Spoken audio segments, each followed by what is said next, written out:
Hollywood, starred as an agent. Greetings, fellow multiversal adventurers. It's an honor to have you back in this saga that has us all hooked. Official channel statement: this story is 100% epic fiction. So please don't attempt real magic, the results aren't guaranteed and insurance won't cover it. The rights to this masterpiece belong entirely to its brilliant original author. We are just a barge sharing it with you. Do you want to keep being part of this amazing community? Join our ninja army of subscribers on YouTube and give this content a like. And for true fans, our Patreon has exclusive ninjutsu waiting for you. Chapter 351: The Biggest Rival. Following the release of Con Air, Waterworld will follow at the end of the month. As the most expensive film to date, Waterworld's importance to Universal is self-evident. Is Michael Crichton's novel, Jurassic Park: The Lost World, coming out soon? Aaron asked Ron Steele in his office at Ron headquarters in Burbank.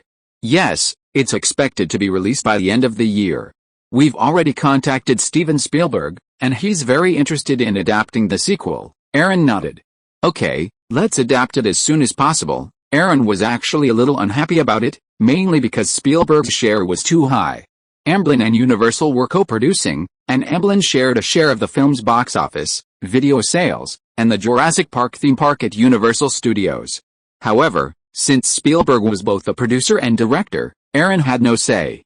Don Steele thought for a moment and then asked, "What do you think of Waterworld?" Aaron smiled and said, "Actually, Kevin Costner's film is good, both in terms of concept and what it wants to express. It's just that the subject matter of apocalyptic environmental protection is a bit ahead of its time. Today's audiences like to see thrilling scenes, not dirty characters." I don't think the North American box office will be too high. With a filming cost of $175 million, it is indeed the most expensive film to date. But it doesn't matter. Universal's Apollo 13 is amazing enough, add to that several works from Suzuki, and this summer will still be our home turf. Aaron was really not too worried. After all, Suzuki's performance was good enough. By the way, you could get in touch with Sherry Lansing more often. Paramount has a lot of co-productions going on right now, and if there's a suitable project, Universal could invest in it. Don Steele nodded. I understand. With the release of Con Air, which grossed $24 million in its first 3 days, Tom Cruise's appeal is undeniable.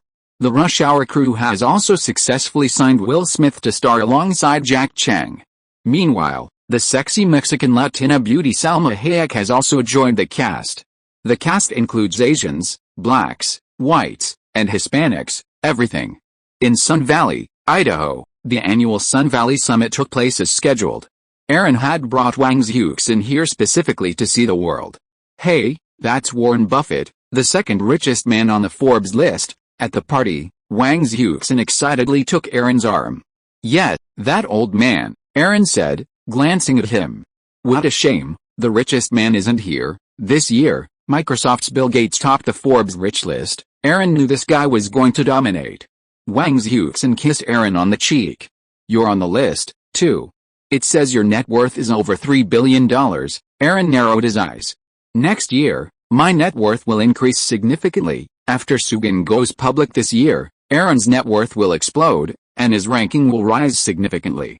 "Aaron, good evening." Suddenly, Michael Eisner approached. "Good evening, Mr. Eisner," Aaron said, patting the back of Wang Zhux's hand as a gesture for him to leave. Then, Aaron and Michael Eisner went out onto the balcony together. "Looks like I have to congratulate Disney." Mr. Eisner had a very enjoyable chat with Warren Buffett and Tom Murphy. Tom Murphy is the chairman and CEO of Metropolitan ABC. Warren Buffett's Berkshire Hathaway is a major shareholder in Metropolitan ABC.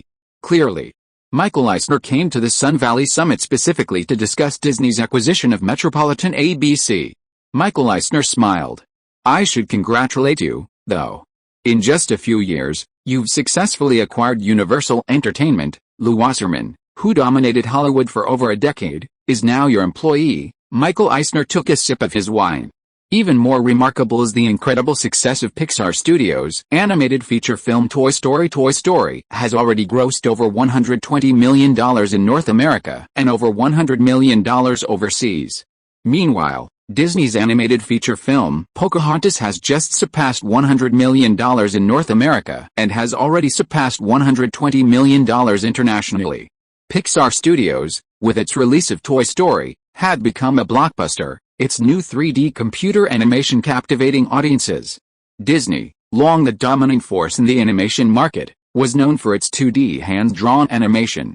Now, Disney faced its biggest challenge yet. Furthermore, Michael Eisner had to contend with resistance from DreamWorks, and Jeffrey Katzenberg was determined to dethrone Disney from its dominant position. Pixar, Aaron couldn't help but smile. You're lucky.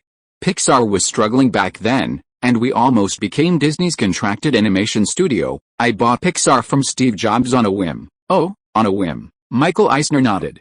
Luck is also a part of strength. Besides, Aaron Anderson has always had talent, hasn't he? Aaron knew that Disney now considered Sugan its biggest competitor.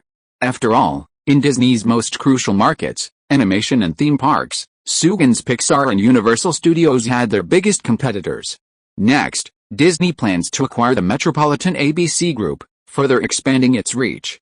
ABC, currently the second largest broadcast network after TBS, also owns ESPN, the most profitable sports cable network.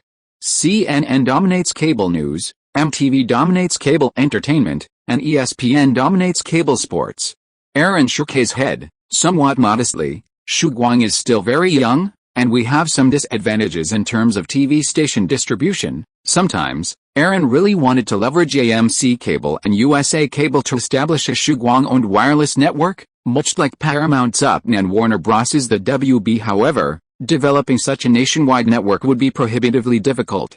Not only would it have to rely on its own network of affiliated stations, but Shugwang also lacked a competitive advantage in terms of content. News Corporation was able to establish the Fox Wireless Network not only because of its funding, but also because of its vast newspaper and news network. Chapter 352 Who is qualified to participate? Aaron knew that many major deals would take place during the Sun Valley Summit. He wasn't particularly surprised by Disney's acquisition of Metropolis ABC. With Warren Buffett brokering the deal, the likelihood of success was already high. After 2 days in Sun Valley, Aaron and Wang Xiuxin left. Wang Xiuxin was returning to Los Angeles to film Rush Hour, while Aaron himself arrived in New York. In a suite at the Pierre Hotel in New York, Nicole Kidman introduced Aaron to Australian director Baz Luhrmann, who had adapted Shakespeare's Romeo and Juliet for a film. Using the framework of a classical story to portray a modern urban romance, that's a great idea. Flipping through the script, Aaron was somewhat supportive of Baz Luhrmann's vision, even though he had only directed one film. The script is great. Are you planning to shoot it in Australia? Baz Luhrmann's eyes lit up. Since he was asking that, he must have some ideas. Yes, I'm planning to shoot it in Sydney, Australia. The cost will be lower, Aaron nodded. Crescent Films will support your project. You should quickly finalize the script and prepare the crew. Baz Luhrmann was delighted. With Dawn's support, the Romeo plus Juliet project would be a piece of cake. So, are you interested in the project he brought? After Baz Luhrmann left, Nicole Kidman came and sat down next to Aaron. Sure, Australia does have some film talent. Besides Peter Weir, I think Baz Luhrmann will be famous soon too, Aaron said, taking a sip of his wine. Peter Weir was the Australian director who made Dead Poets Society. Nicole Kidman was about to wrap filming on The Last Dance, and her starring role in Batman Forever was quite successful. Batman Forever had already grossed $160 million in North America and over $100 million overseas in just 1 month. So you're really optimistic about Baz Luhrmann? Nicole Kidman was a little surprised, because Aaron's vision was truly spot on. Aaron shook his head, patted the girl's thigh, and said with a smile, Romeo and Juliet is just a low-cost romance film, and the investment is not that high. The script adaptation is good, Crescent Pictures can certainly support it, but we will have to wait until the movie is released to know what the result will be. What about you? Life and Death Passion should be finished filming. Nicole Kidman stroked her long hair. There is one last scene, but I have recently participated in a lot of promotional activities for Batman Forever and it was delayed. Next, I will participate in A Gentleman's Tale, a project adapted from Henry James's novel, directed by Jane Campion. Oh, Jane Campion. Do you have a new project after the piano lesson? Jane Campion is a New Zealander who spends most of her time in Australia and Europe. She is still very famous in the independent film circle. Yes, Nicole Kidman immediately sat in Aaron's arms, kissed him on the cheek, and whispered to him, I might be spending several months in Australia from now on. How about it? It's winter there now. Do you want to go on vacation?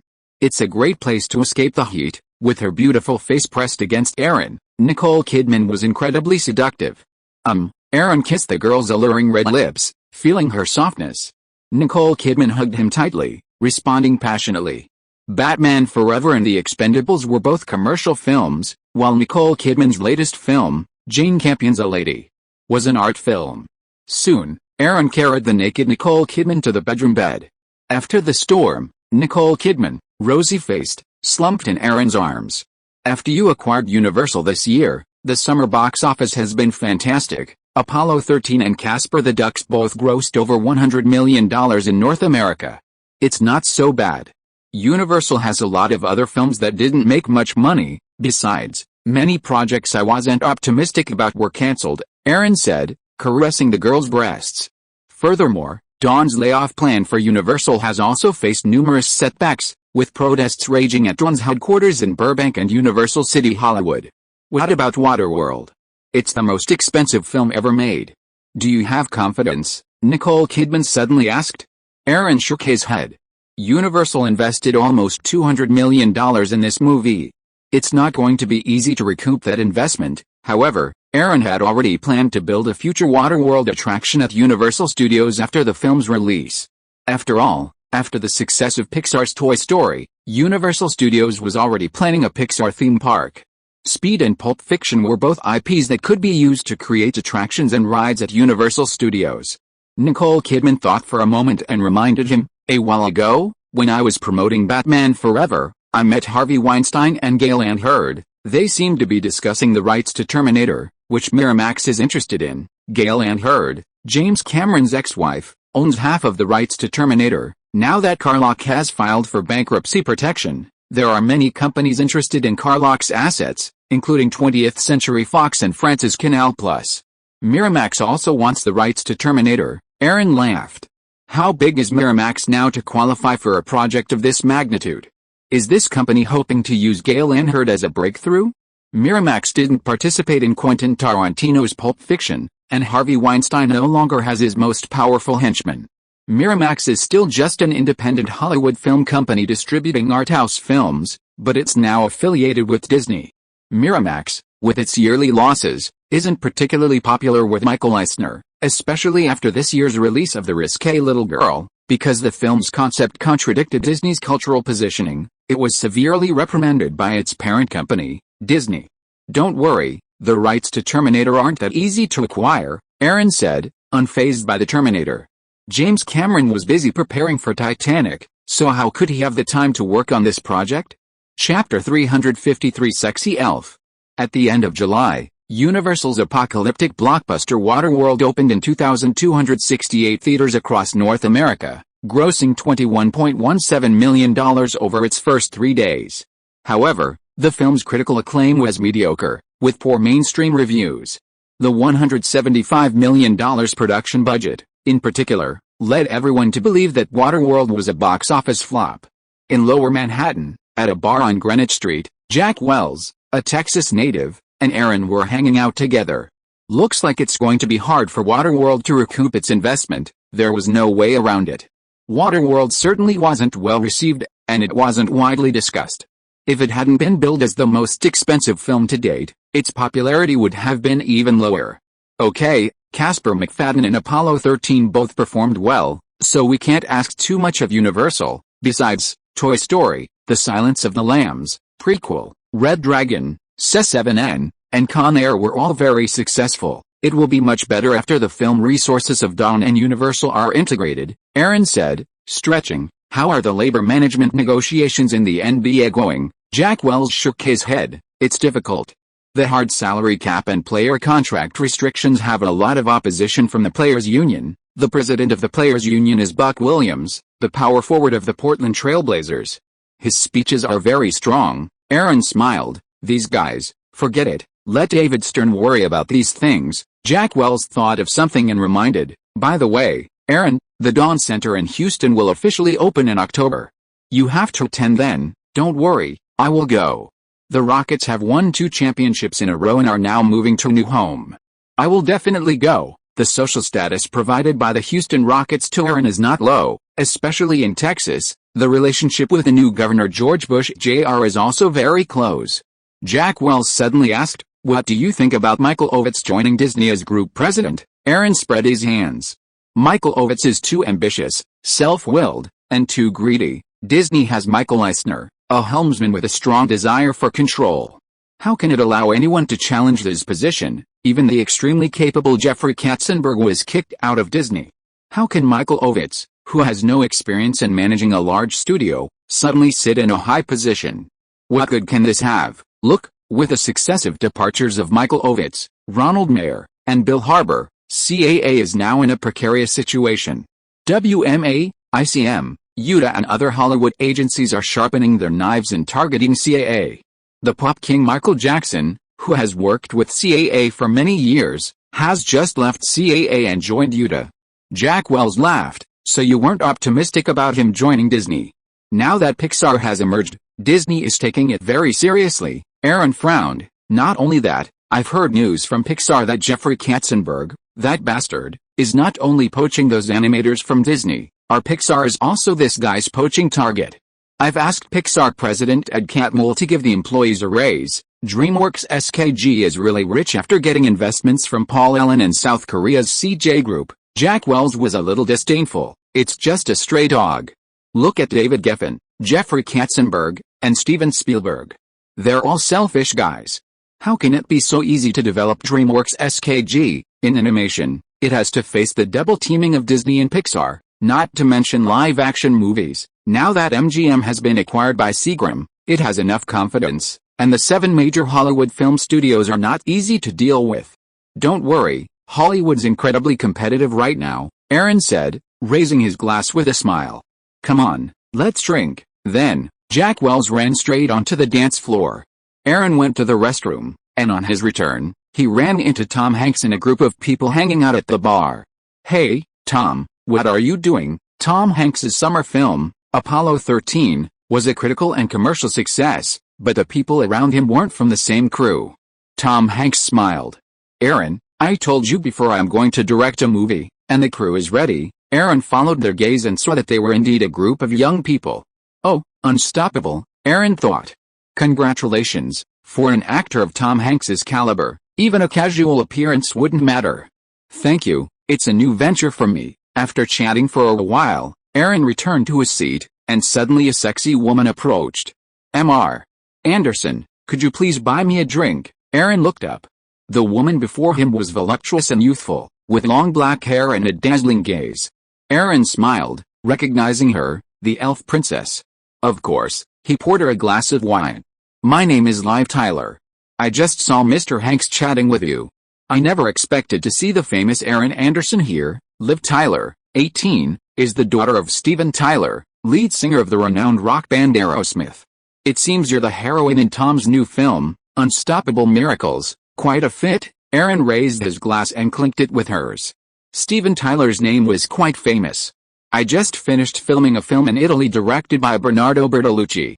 I'm honored to be able to work with Mr. Hanks on his project after returning home." A Bernardo Bertolucci film? Yes, a romance called Stealing Beauty. Bernardo Bertolucci's works are generally quite explicit, but the film that Aaron remembers most is the Oscar-winning The Last Emperor. "I see," Aaron said, glancing at Liv Tyler. "I'm actually looking forward to your performance in Stealing Beauty." Liv Tyler reached out and patted Aaron's thigh, her signature wide grin breaking into her face. "Director Bernardo Bertolucci will definitely not disappoint. Let's go dance. Let's celebrate my 18th birthday." Aaron nodded at Liv Tyler's invitation. "It's my honor." Then, taking Liv Tyler's hand, he entered the dimly lit dance floor. Chapter 354. The largest media group. Did you only find out your biological father was Aerosmith's lead singer, Steven Tyler, after you were 11? On the dimly lit dance floor, Aaron embraced the curvaceous, tall, and voluptuous Liv Tyler. "Yeah, I saw a poster of the Aerosmith lead singer and I went back to ask my mother. Sure enough, it's Steven Tyler, not her then boyfriend, rock singer Todd Rundgren." Liv Tyler's mother, B.B. Bull, was a famous sex model of her time, having affairs with many men in the rock world. When she got pregnant with Liv Tyler, she had no idea who the father was. Aaron said, kissing the girl. Standing 177 centimeters tall, Liv Tyler's figure was indeed incredibly hot. Leaning into his embrace, Liv Tyler pressed herself against Aaron, responding passionately, their lips and tongues entwined. "You have a great figure." After the kiss, Aaron complimented the girl, wrapping his arm around her waist. "Really?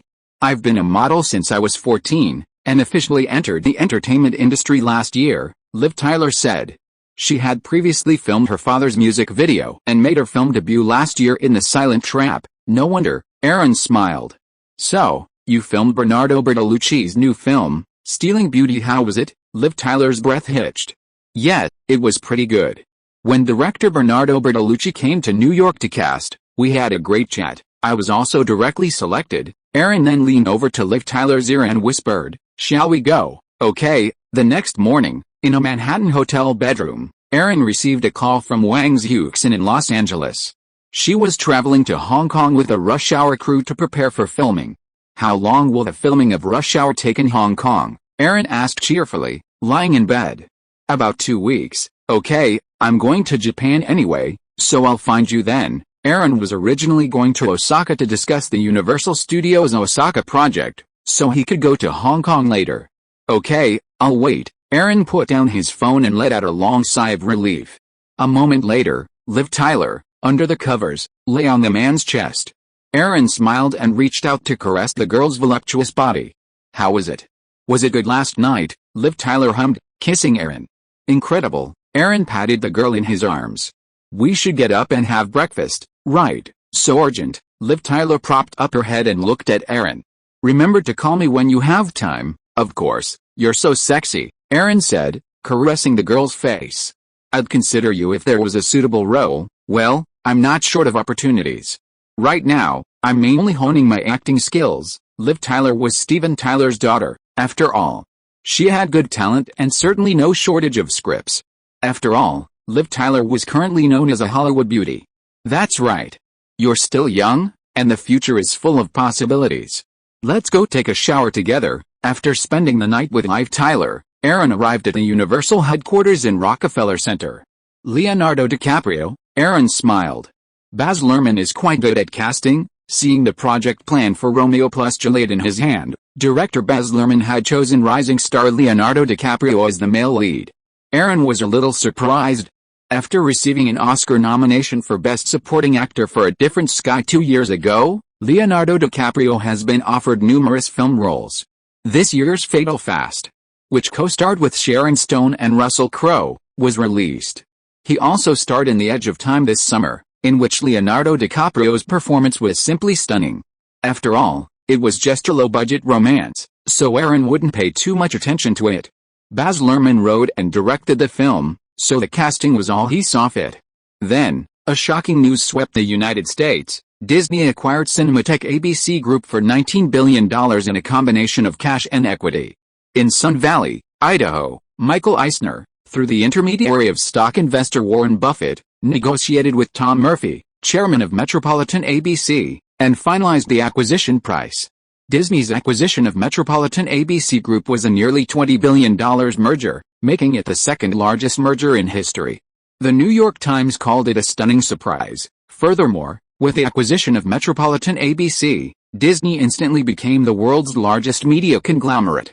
Westinghouse acquired CBS, and now Disney has acquired ABC. Time Warner's Gerard Levine is considering acquiring TBS. Is America's television network about to reshuffle? Aaron sat on the sofa in his townhouse on the Upper East Side, staring at the triumphant Michael Eisner on TV.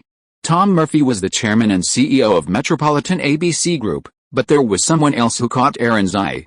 That was Robert Iger, COO of ABC Radio Network, the future CEO and chairman of Disney, the man who succeeded Michael Eisner and acquired Marvel Comics, Pixar, Lucasfilm, and 20th Century Fox. "Aaron, what would you like to eat tonight?" Jennifer Aniston sat directly in Aaron's arms and kissed him affectionately. "Anything is fine," Aaron smiled, reaching into the woman's shirt, feeling the softness. Jennifer Aniston was currently in New York promoting the series Friends Season 2, which premieres next month. Jennifer Aniston leaned into Aaron's arms and nuzzled in.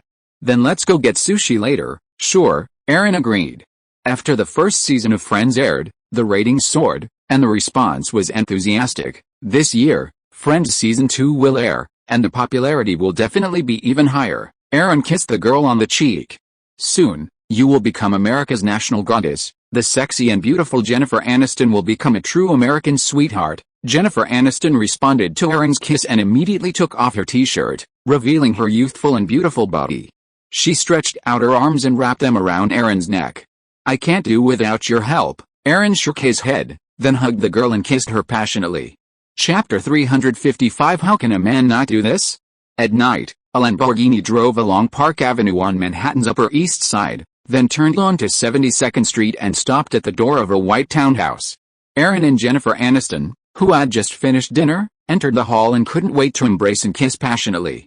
Well, let's go take a shower first, Aaron reminded with a smile, holding the girl in his arms. Jennifer Aniston was in high spirits, taking off their clothes while heading to the bathroom with Aaron. Aaron, you have a great body. Jennifer Aniston hugged Aaron under the shower, caressing the man's abdominal muscles, unable to let go. Aaron smiled and reached out to rub the girl's chest. Do you like it? Of course, Jennifer Aniston said, and then took the initiative to kiss the man. Well, Aaron responded enthusiastically, stroking the girl's long hair. After taking a fragrant shower, the two came to the bedroom bed. I'm going to be doing some promotional activities for friends these days. How long are you planning on staying in New York? Jennifer Aniston asked, hugging Aaron. Well, I'm going to Japan, and I don't know how long I'll be gone. Aaron smiled, raised his head, and looked at the girl beneath him. Akebano is planning to build Universal Studios in Osaka in Japan. Really? Of course. Look at how Disneyland has 4, and Universal Studios only has 2. Jennifer Aniston smiled. It seems there was a big earthquake in Japan this year. Earlier this year, the 7.3 magnitude Itakamaki earthquake struck Japan, killing over 6,000 people and injuring over 40,000. Although it was mainly in Kobe and Sumato, Osaka was also affected. An earthquake in Japan, isn't that normal? Yeah, Jennifer Aniston put her arms around Aaron's neck. Can't you do it anymore? Keep going. Aaron was stunned, then rubbed the girl's body and blocked her mouth.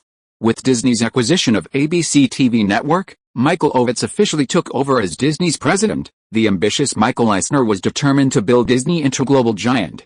Hollywood, Universal City. Jeffrey Katzenberg came to Steven Spielberg's office. This luxuriously decorated office was specially built by Universal for Spielberg, and DreamWorks now pays the rent to Universal. In addition to Disney, Pixar's animation cannot be underestimated. Jeffrey Katzenberg felt the pressure. Steven Spielberg poured him a glass of wine and said, I heard you were very optimistic about 3D computer animation back then, and that Disney almost signed a partnership with Pixar, right? Jeffrey Katzenberg nodded. It certainly was, but it was fortunate that Aaron Anderson snatched it up. Otherwise, Disney, with Pixar's production capabilities, would have been even more formidable. Steven Spielberg smiled. DreamWorks won't be far behind. We'll be able to pursue both live-action and animated films. Jeffrey Katzenberg frowned slightly. Disney's upstream and downstream supply chains are quite complete. Disneyland and the thousands of Disney stores across North America are their greatest strengths. In terms of brand licensing and the consumer goods market, Disney is the undisputed leader in Hollywood.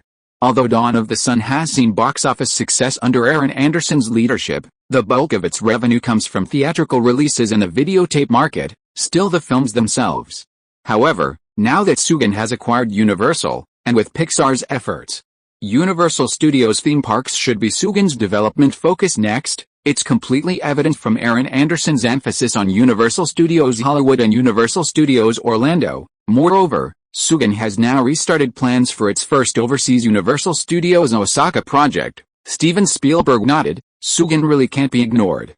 Their ability to produce live-action movies is too strong. I'm not worried about David's music department. Jeffrey Katzenberg sighed. We both have to speed up. The three have a clear division of labor. David Geffen is in charge of DreamWorks music department and financing. Steven Spielberg is in charge of DreamWorks film and television business, and Jeffrey Katzenberg is in charge of DreamWorks animation business and the company's operations management. DreamWorks film, television and animation businesses must be launched as soon as possible. Because Disney's acquisition of Metropolitan ABC had such a significant impact, other Hollywood studios were also envious. Now, Disney and 20th Century Fox both had their own major wireless broadcast networks, and Warner Brothers and Paramount had also established their own television stations. Time Warner, the former Hollywood powerhouse, was uneasy and accelerated its acquisition of TBS. Aaron flew to Asia, his destination being Osaka, Japan. Since Panasonic was also a shareholder in Akebano, Panasonic President Yoichi Morishita specially hosted Aaron and his group at Panasonic's headquarters in Osaka. Of course, since Aaron was primarily here to discuss the Universal Studios Osaka theme park, Tom Williams, chairman of Universal Studios Resorts, naturally came along. That evening in their hotel room, Tom Williams shook his head. Panasonic, you don't seem interested in getting involved. Universal Planning Osaka Company, Limited had been established a previous year. Panasonic had been through a lot in recent years, and with Akebano's acquisition of MCA, things had been delayed. Aaron stretched lazily. As long as Kansai giant Sumitomo is interested, the construction of Tokyo Disneyland couldn't be built without Mitsui Real Estate. Now, hasn't Sumitomo, also a Japanese conglomerate, expressed interest? Panasonic is also a Sumitomo subsidiary, and Sumitomo Real Estate's influence in Osaka rivals Mitsui Real Estate's in Tokyo. Furthermore, Kansai's Sumitomo Bank is currently the second largest bank in the world. The construction of Universal Studios Osaka would be much easier with the participation of the Sumitomo Group. Tom Williams nodded. Akebano will be going public this year, and the funds raised will be invested in Universal's expansion. The Universal Studios Resort is the next key project. Next, you will have to travel frequently between Los Angeles and Osaka. Universal Studios Japan is our first overseas theme park and it is of great significance. Universal only needs to ensure that it owns more than 51% of the operating rights of Universal Studios Japan. More concessions can be made on the property rights. Also, because it is an overseas market, Universal Studios Japan will have to add considerable local Japanese elements and culture, and it must be adapted to local conditions. Japan is a big market, and it is the market that Aaron attaches the most importance to besides the United States. It cannot be sloppy. Chapter 356, The Temptation of 34E. Since the second half of last year, the yen has been appreciating against the dollar, breaking through 80 in April of this year. It then began to depreciate, and the exchange rate has now reached 90, and it continues to depreciate. Last year, when the yen was high, Aaron borrowed yen from banks like Sakura Bank and Daiichi Kanjo Bank. In the second half of this year, when the yen's depreciation has mostly subsided, Aaron will purchase a batch of yen to repay the loan. After leaving Osaka, Aaron traveled to Tokyo to meet with Japanese Prime Minister Tomoichi Murayama. After 3 years of economic recession, Japan's economy has rebounded since last year, and he expressed his unwavering support for Akebano Group's new Universal Studios Osaka project. That evening, Aaron returned to the Intercontinental Tokyo Bay. Norika Fujiwara, whom he hadn't seen in a while, was already waiting in his room. "Auntie, you're back," she said, helping Aaron take off his coat. Aaron said, sitting down on the sofa and lighting a cigarette. Japan has been experiencing political instability in recent years. Tomoichi Murayama was elected prime minister last year, but this year, Japan was hit by the Great Hanshin earthquake and then the Tokyo subway sarin gas attack perpetrated by the Aum Shinrikyo cult.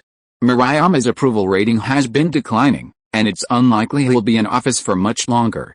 This guy has already been Japan's 5th prime minister since the 1990s. "Are you tired, Oniai-san?" Norika Fujiwara leaned over and kissed Aaron on the cheek. "Why are you tired?" "I'm just bored," Aaron said, pulling the girl into his arms. Meetings with politicians are just like that. After not seeing each other for so long, Norika Fujiwara, with her impressive 34E figure, has become even more sexy and alluring. Aaron kissed her directly, reaching into her pajamas. Fujiwara Norika moaned, her pajamas sliding down her shoulders. Onizu's films, Red Dragon, 7 Deadly Sins, Apollo 13, and Waterworld, which just opened in Japan, have all performed very well. Congratulations to Onizu on acquiring Universal. When Panasonic was sold, it caused quite a stir in Japan. Aaron smiled. "I didn't expect you'd pay attention to these things." "Okay, I'll take a shower first, then go out for something to eat." Fujiwara Norika nodded. "I'll help you." This year in Asia has indeed been turbulent. In the first half of the year, there were the Great Hanshin earthquake in Japan, the Tokyo sarin gas attack, the Daegu subway bombing in South Korea, the collapse of the Sampoong department store in South Korea, the Menglian earthquake in Yunnan, China, and so on. It seems like the Japanese pinball game industry is becoming increasingly profitable now, right? Aaron asked, his arm around Fujiwara Norika in the bar, enjoying the performance on stage. When he first came in, Aaron had noticed a lot of pinball parlors on the street. Norika Fujiwara's eyes lit up. Oh, you're talking about Japanese pachinko, which is divided into pinball and pachinko, and is very popular in Japan. Japan doesn't allow gambling, so they use pachinko as a substitute for the gambling business. Aaron took a sip of his wine. Japan is already the world's second largest economy, and its total economic output now exceeds 70% of that of the United States. The pachinko industry provides Japan with an output value of over 30 trillion yen. Oh, a valuable industry. Aaron said, kissing Norika Fujiwara on the cheek. Now, do you stay in Tokyo all the time? Do you go back to Osaka often? Norika Fujiwara shook her head. She was from the Hanshin area of Hyogo Prefecture, but came to Tokyo after graduating from Kobe Shinwa Women's University. At the same time, with the coordination of the MPAA and negotiations with American companies like IBM and Microsoft, Sony and Toshiba, representing the two parties, reached an agreement on the DVD alliance. Sony's MMCD format standard merged with Toshiba's SD format standard. The DVD alliance members included Sony, Philips, Panasonic, Pioneer, Time Warner, Thomson, JVC, Hitachi, Toshiba, and Mitsubishi. The DVD alliance is discussing and formulating a new global DVD standard format. That morning, in his hotel bedroom, by the huge floor-to-ceiling windows, Aaron received a call from Tom Rothman in Los Angeles, informing him of the situation. These manufacturers want to control the global DVD standard. Aaron smiled. Who would be most harmed? Undoubtedly, the Chinese VCD manufacturers. Besides, Panasonic will be releasing a new DVD player next year. Both the DVD player and the DVD disc are much cheaper than VCRs and videotapes. In the future, DVDs are bound to become the new hot spot on the film industry. After hanging up the phone, Aaron poured himself a glass of wine, looked out the window at the view of Tokyo Bay, and shook his head slightly. VCDs are booming in China, but unfortunately, with the formation of the DVD alliance, the new DVD technology boasts larger capacity and clearer images. Although DVDs are more expensive than VCDs, they are definitely more cost-effective than VCRs, and VCDs can compare to DVDs. Oni-san, you're up so early. Suddenly, a warm body embraced Aaron from behind. Norika Fujiwara woke from bed and came to the window. Aaron smiled and pulled the girl into his arms, feeling her voluptuous body. I heard that after the Great Hanshin earthquake this year, the Japanese Yakuza Yamaguchi-gumi participated in disaster relief for 3 months.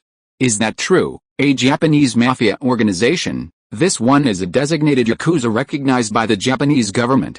Norika Fujiwara casually wrapped herself in a thin blanket, her alluring figure on display as she leaned into Aaron's arms. Yes, this is true. It's the Yamaguchi-gumi, a gang in the Kobe area. During the Great Hanshin earthquake, the Yamaguchi-gumi actively participated in civilian rescue efforts and earned a lot of good reputation. Aaron drank the wine in his glass in one gulp. It was indeed interesting. The underworld participated in disaster relief? It seemed that the leader of the Yamaguchi-gumi was quite a thoughtful person.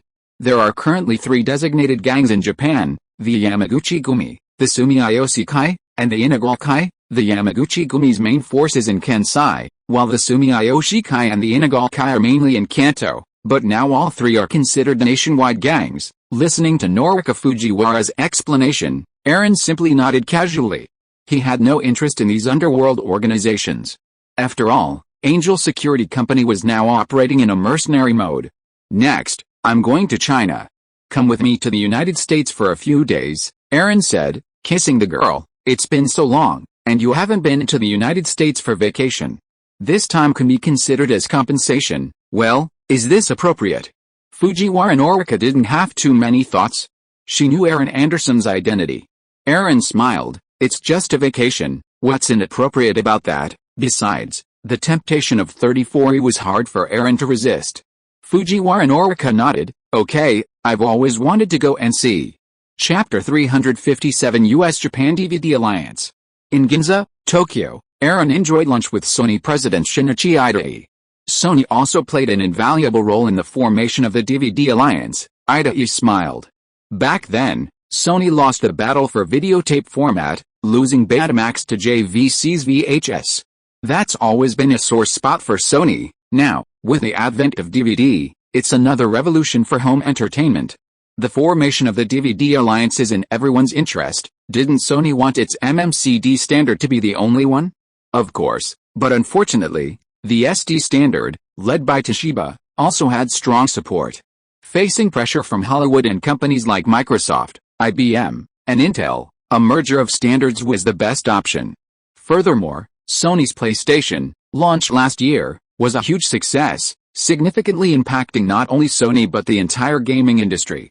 The PlayStation used CDs as its media, and with the advent of DVDs, using DVDs would have been much more convenient. This was also one of the reasons Sony agreed to merge with Toshiba's SD standard. To ensure the PlayStation surpassed Nintendo's portable handhelds and dominated the gaming world, Sony also hoped to quickly establish a unified DVD standard.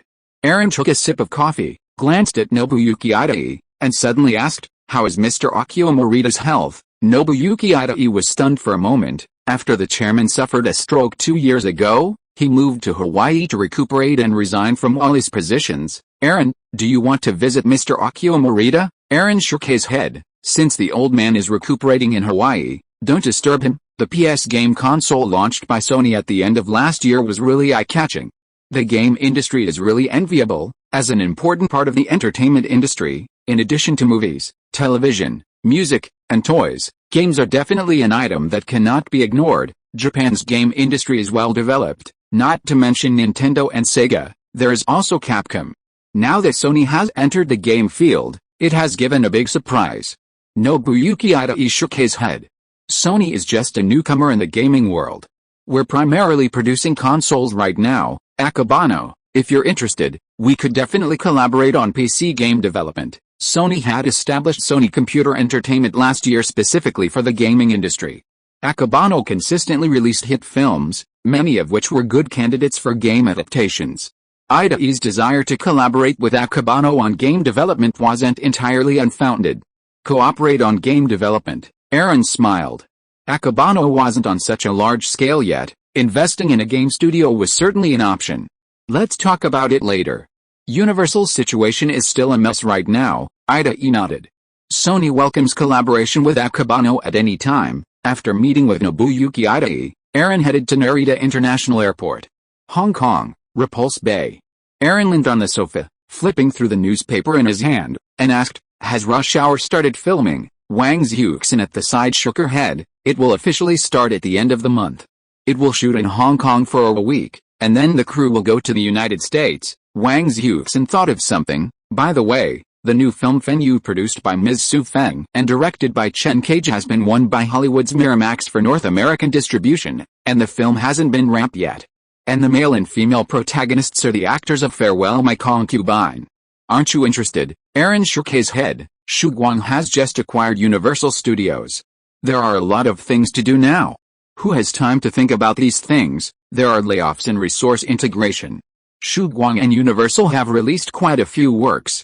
Of course, they pay less attention to overseas art films. Oh, by the way, the mainland has introduced 3 movies this year, Dawn Speed, Bad Boys for Life, and Toy Story. The box office of Speed and Bad Boys have exceeded 30 million RMB. However, the highest-grossing movie is the Hollywood production True Lies, which has 100 million RMB. Even Jackie Chan's Rumble in the Bronx only made 95 million RMB. The Fugitive, which was released at the end of the year, was the first Hollywood blockbuster to be co-produced, and Rumble in the Bronx, which was released at the beginning of this year, was the first Hong Kong blockbuster to be co-produced. Aaron nodded. "Right now, the market over there is still small. Let's wait for the economy to develop first." Hollywood has no interest in mainland China now. It is mainly competing with Hong Kong films for the Japanese, Korean and Southeast Asian markets. Attracting senior film talents from Hong Kong to make movies in Hollywood is one of the strategies, and John Woo has already made a good start. By the way, the VCD market in China is getting bigger and bigger. Is the factory you invested in taking shape? Wang Xiuxin nodded. Yes, the head of a radio manufacturing company started a business and established a VCD factory. I invested in it. Aaron put down the newspaper. Well, electronics manufacturers in Japan, The United States and Europe have jointly established a DVD Standards Alliance. The prosperity of VCD in China will probably only last for the past few years. DVD can be said to be an upgraded version of VCD. Wang Xiuxin was stunned. Then should I still invest in a VCD factory? Aaron explained, of course, VCD was invented in China. You only need to buy chips. There are no standards, and production is simple and cheap. When DVD appears, China will only make money from OEM, and a large amount of patent fees will be handed over to the United States and Japan. You won't make much? What do you think the United States and Japan developed DVDs for? Of course, it is to reap as much profit as possible from the DVD market. VCD can make a fortune during the years when DVDs have dominated the videotape market.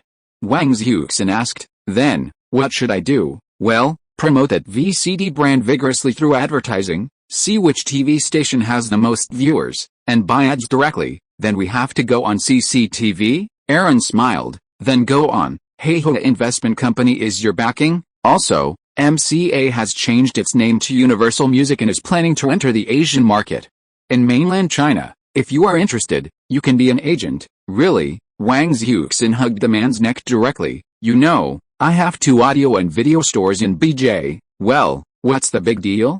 If you can set up a record company, Universal Music can fully support you, Aaron said, reaching out to stroke the girl's thigh. King Records in Japan, Shanghai Records in Taipei, and Huaxing Records in Hong Kong are all targets of acquisition by Universal Music. Universal is one of the 6 major record companies after all, and the Asian market cannot be ignored. Especially the Japanese market.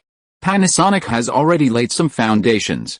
What Sugan has to do now is to expand on the basis of MCA Japan. Bertelsmann, which entered Asia last, has already gained a part of the market, while Universal Music is backed by Dawn Global Entertainment and has abundant resources. If you are listening to this novel on a channel other than Fanfic World, it means it was downloaded and re-uploaded without effort. We warmly invite you to visit our channel, Fanfic World. There you will find the original version of this story and many other novels of various genres. We look forward to seeing you dive into a world of incredible novels. Chapter 358 A Profound Lesson. Shangri-La Hotel, Pacific Place, Queensway, Hong Kong. After Aaron and Wang Xiuxin finished their lunch, they ran into John Schnabel, the son of John Anderson, the chairman of the Swire Group. Aaron, I'll wait for you outside, Wang Xiuxin whispered. Aaron nodded, and after Wang Xiuxin left, Schnabel hurried over. Mr. Anderson, long time no see. Schnabel, 31, had met him before at the Qatari cocktail party at the Peninsula Hotel. Aaron smiled casually. Well, it's been a while. The luxury villas developed by Swire Properties in Deepwater Bay are quite nice. As one of the 4 major British financial groups in Hong Kong, Swire Group has a lot of businesses, including Cathay Pacific, Swire Coca-Cola, Swire Shipping, Swire Properties, etc., especially Swire Properties, whose developments, Taikoo City and Taikoo Place, are both money-making tools. As you like, Swire Properties is currently increasing its investment in the US. Perhaps we could collaborate in the future. Aaron was stunned. Dawn isn't a real estate company. Besides, Aaron said, patting the man on the shoulder, America isn't Hong Kong. What qualifications did a company that started out selling opium and had no roots in the US have to discuss cooperation with Dawn? Also, shouldn't your father at least come and talk to me about this? Aaron shook his head. What was Schnabel's current status? Watching Aaron Anderson leave, Schnabel saw the man's disdain. Dawn had acquired MCA Global this year and was riding high. Did Schnabel really think he could build a good relationship with them? After Aaron left the Shangri-La Hotel, he saw Wang Xiuxin seemingly being harassed by a reporter. Immediately, his bodyguard stepped over to separate the reporter, and Aaron embraced Wang Xiuxin. A flash of light flashed, and Aaron turned to look at the reporter. This guy was really bold. What's wrong?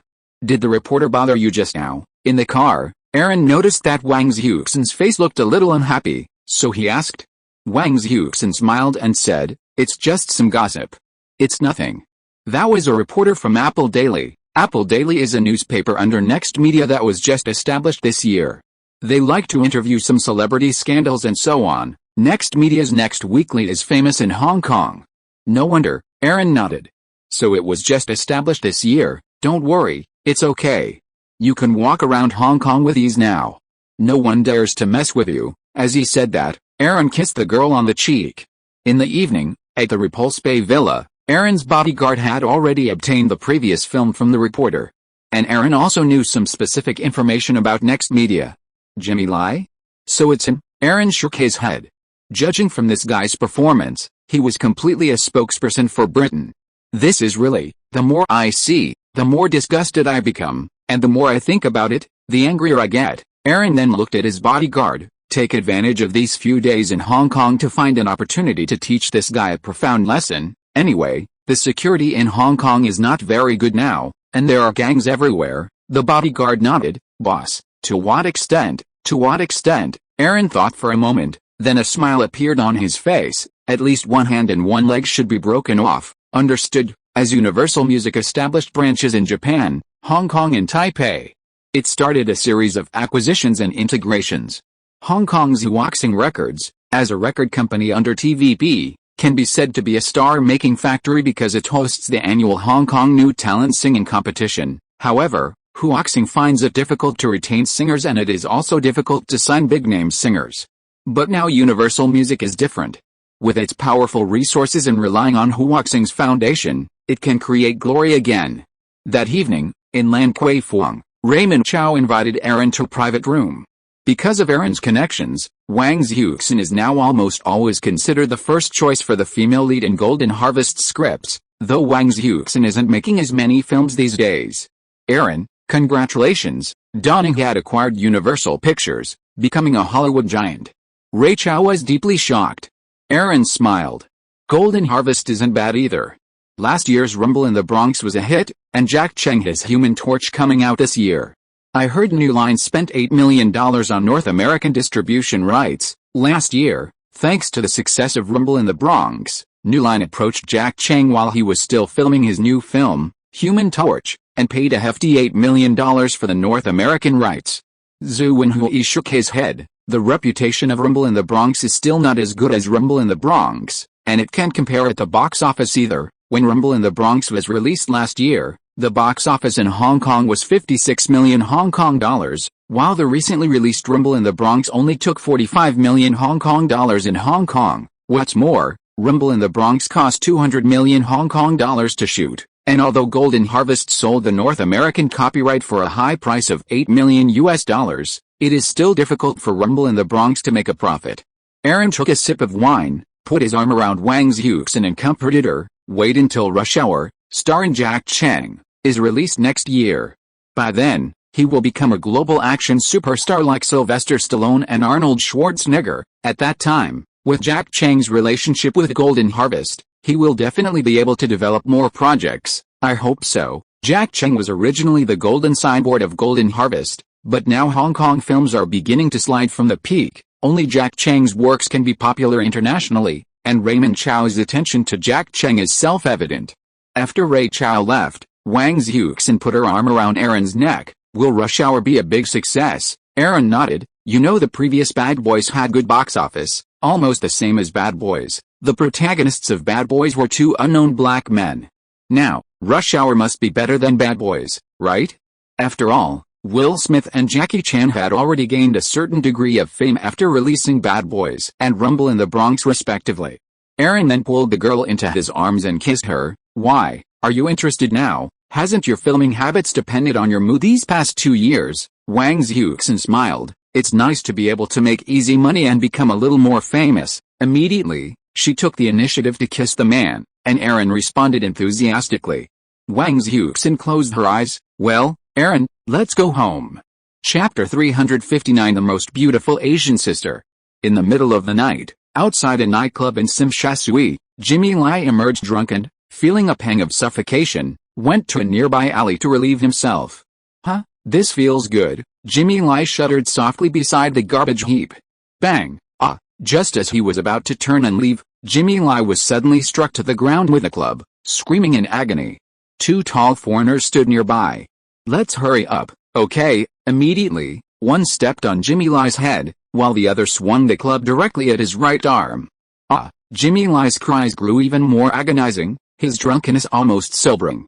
You two, if you want money, you can just say, waste. The man who stepped on his head intensified his pressure, causing Jimmy Lai's eyes to widen, nearly popping out, his expression even more miserable. He kicked his legs, his voice hoarse from the pain in his right arm and head. The other man lifted one of his legs and placed it on a nearby step, then stomped on it. The sound of fractures was heard, and the right leg was completely scrapped. Jimmy Lai's shrill screams rang out again, and then he fainted from the pain.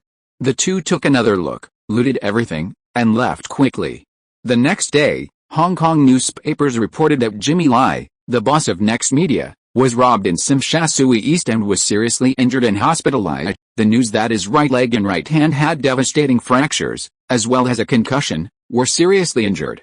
Of course, Aaron would not pay too much attention to someone like Jimmy Lai, and the bodyguards of Angel Security would definitely satisfy Aaron. However, celebrities like Wang Xuexin were very happy that the boss of Next Media was in trouble.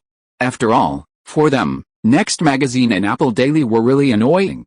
The 11th Miss Asia pageant was being held at the Peninsula Hotel. But Aaron was drinking with Michael Cattery in the hotel's banquet hall. Michael Cattery turned his eyes away from the TV broadcast and looked at Aaron. After clinking his glasses with him, he smiled and said, "I heard that Schnabel of the Swire Group wanted to discuss cooperation with you. You are not interested." Aaron tapped the wall of the glass lightly with his fingers holding the glass. "Cooperation?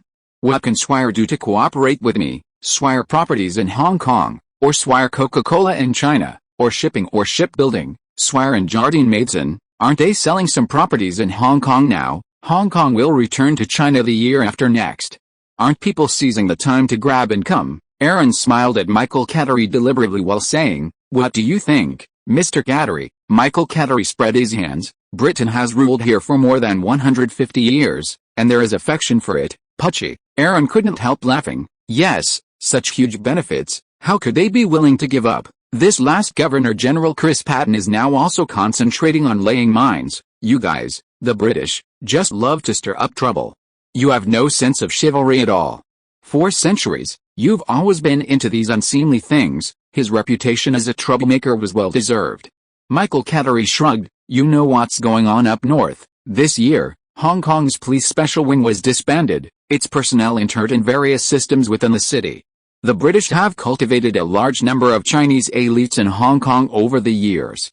Aaron took a sip of his wine, his eyes fixed on the live broadcast of the Miss Asia pageant. Wasn't beauty number 8 the young Yang Guangru? Her delicate features were stunning, her figure was graceful, and she exuded a feminine charm and sensuality. This year's Miss Asia pageant is really hyped. The new rule is no age limit, and there's a beautiful 47-year-old woman in the competition, who's generating a lot of buzz. This year's Miss Asia pageant has surpassed Miss Hong Kong in ratings. Miss Asia is a pageant hosted by Hong Kong's ATV, Asia Television, while Miss Hong Kong is hosted by TVB. Michael Cattery explained with a smile, sipping his wine. "Yes, I see. The oldest, Guangzhou Hua, is 47, Aaron said. Married, with children, yet still able to compete in the Miss Asia pageant and make it to the top 5. With the competition concluded, 21-year-old Yang Guangru won 4 major awards: Miss Asia Champion, Miss Photogenic, Most Popular Contestant, and One Person, One Vote. The most popular contestant, Guangzhou Hua, received the Most Media Attention Award. After the Miss Asia pageant, the contestants headed upstairs to the ballroom for the dance. "Aaron, you didn't bring a date tonight. Now's your chance," Michael Cattery said, patting Aaron on the shoulder. Aaron simply smiled. Wang Xuexin was busy filming Rush Hour recently, while Aaron was keeping an eye on Universal Music's acquisition project. Soon, Aaron spotted the voluptuous and beautiful Yang Guangru and struck up a conversation. "Christy, so you're a student at York University in Canada?" Aaron was a little surprised. She'd come to compete in the Miss Asia pageant during her freshman summer vacation and won. "Yes, Mr. Anderson, I was born in Shanghai. After my parents divorced when I was young, I immigrated to Canada with my mother." Yang Guangru didn't seem to understand the man in front of her yet, but since he could chat and laugh with Michael Cattery, the owner of the Peninsula Hotel, he must be no ordinary person. Aaron nodded. "I see, so you're settled in Toronto now," Yang Guangru smiled. "Yes, but because I won the Miss Asia pageant, I signed an acting contract with ATV, Asia Television. I'm dropping out of school to enter the entertainment industry." Entertainment industry? Aaron raised his glass and clinked it with his. "Newcomers like you need a few years of training, Mr. Anderson, are you in the entertainment industry too? Yes, Hollywood gone global. Yang Guangru pondered for a moment, then her eyes widened. You're from the Dawn Group? Yang Guangru couldn't believe it. This handsome young man in front of her was the owner of the famous American Dawn Group?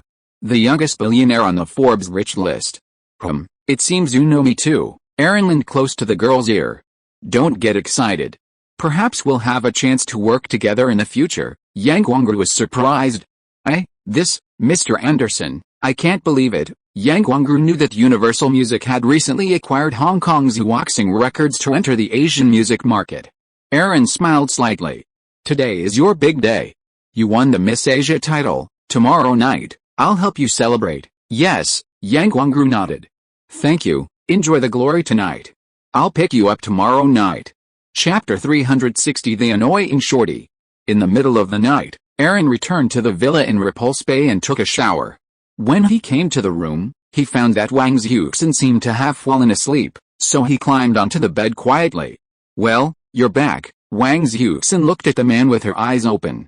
Aaron smiled and kissed the other party, holding the girl in his arms. Did I wake you up? Wang Xuexin shook her head. I just woke up. With a lazy expression and sexy pajamas, the beautiful Wang Xuexin exuded endless charm.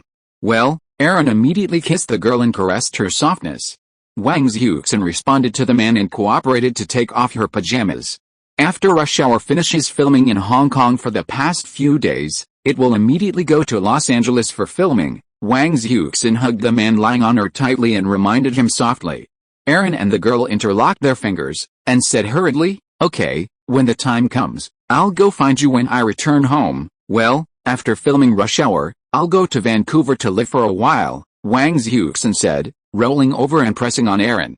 Aaron smiled. Honey, you're very proactive tonight. Wang Xuexin's long hair fluttered. Don't you like it? Of course I like it. Aaron immediately blocked the girl's lips. Noon, Wang Chai, Phuc Lam Moon Restaurant.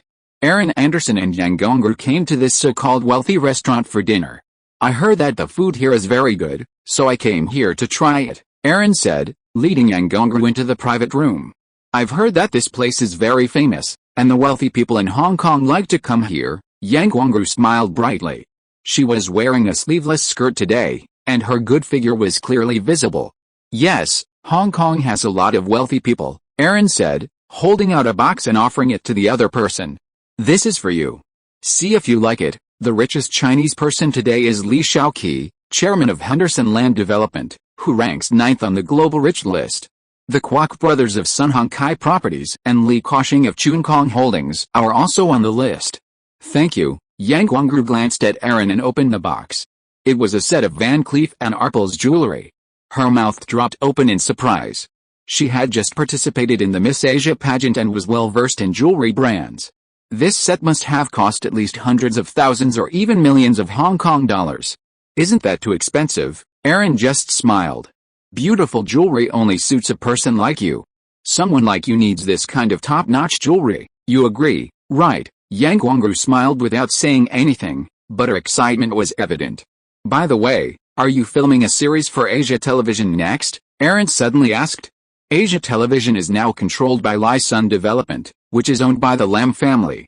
Yet, ATV said they'll be arranging for us to star in a TV series. We'll officially enter the entertainment industry. Riding on the popularity of the Miss Asia pageant to cast newcomers in productions is a common practice for TV stations. I heard filming in Hong Kong is tough. Yang Guangru was still new, so she definitely didn't know much. Really? But I'm just a newcomer, so I don't expect many projects. Aaron smiled. Okay, let's not talk about this for now. Let's eat. Investing in films in Hong Kong isn't expensive, so we can give it a try later, judging by the current situation. Investing in Hong Kong films would be a piece of cake for Aaron. Ah, really? Yang Guangru looked up. She was just about to enter the entertainment industry, so of course she wanted her own backing. Of course, that's for sure. Currently, Shuguang Global's main partnership in mainland China is with a China recording and video publishing house, which distributes videotapes, VCDs, CDs, and cassettes of film and television music. Aaron had long dreamed of establishing an entertainment company in Hong Kong to serve as the headquarters for Greater China.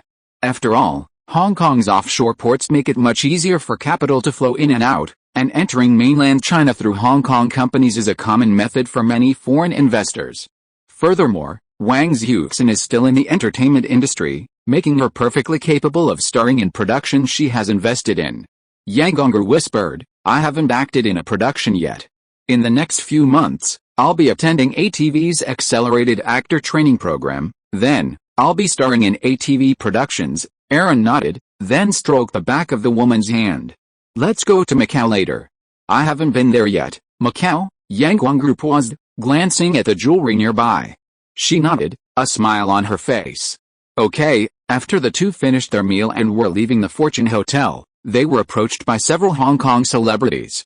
Aaron appeared casual, but Yang Gongru seemed to take a second look. After all, she was now considered a semi-entertainment industry figure. One of the short men's eyes lit up at the sight of Yang Gongru.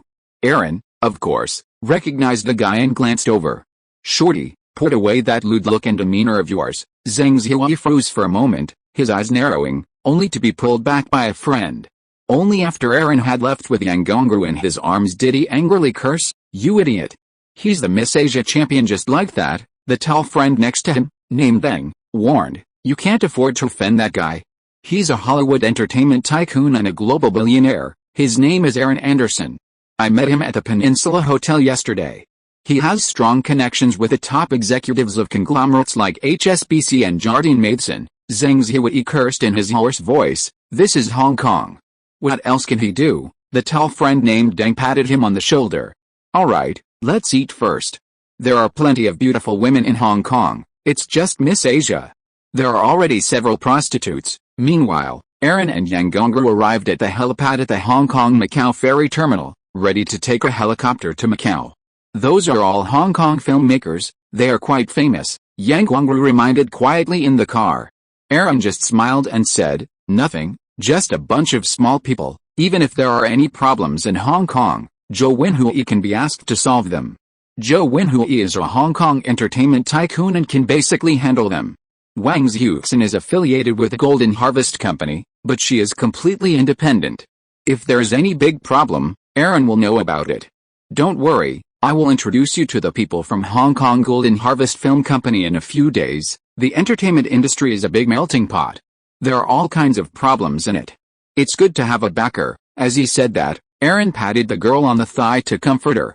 Yang Gongru nodded and smiled. "Actually, I haven't been to Macau, one of the 4 major gambling cities in the world. I'm also thinking about going to Las Vegas if I have the chance." Aaron glanced at him and said, "Well, any time is fine."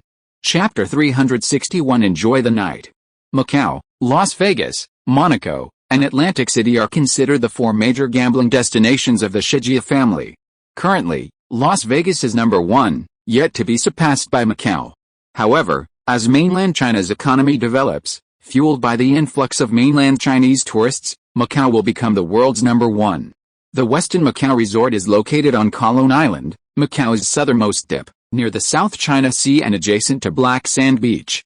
A 5-star hotel that just opened 2 years ago, the Westin Macau Resort boasts luxurious decor, exquisite design, and picturesque scenery. At night, in the hotel's top-floor suite, Aaron stood by the window with Yang Gongru in his arms, overlooking the night view. "How is it?" "Not bad, right?" "Yeah, very beautiful. Rich people really know how to enjoy life." Aaron smiled. "Do you like it?" Yang Gongru nodded.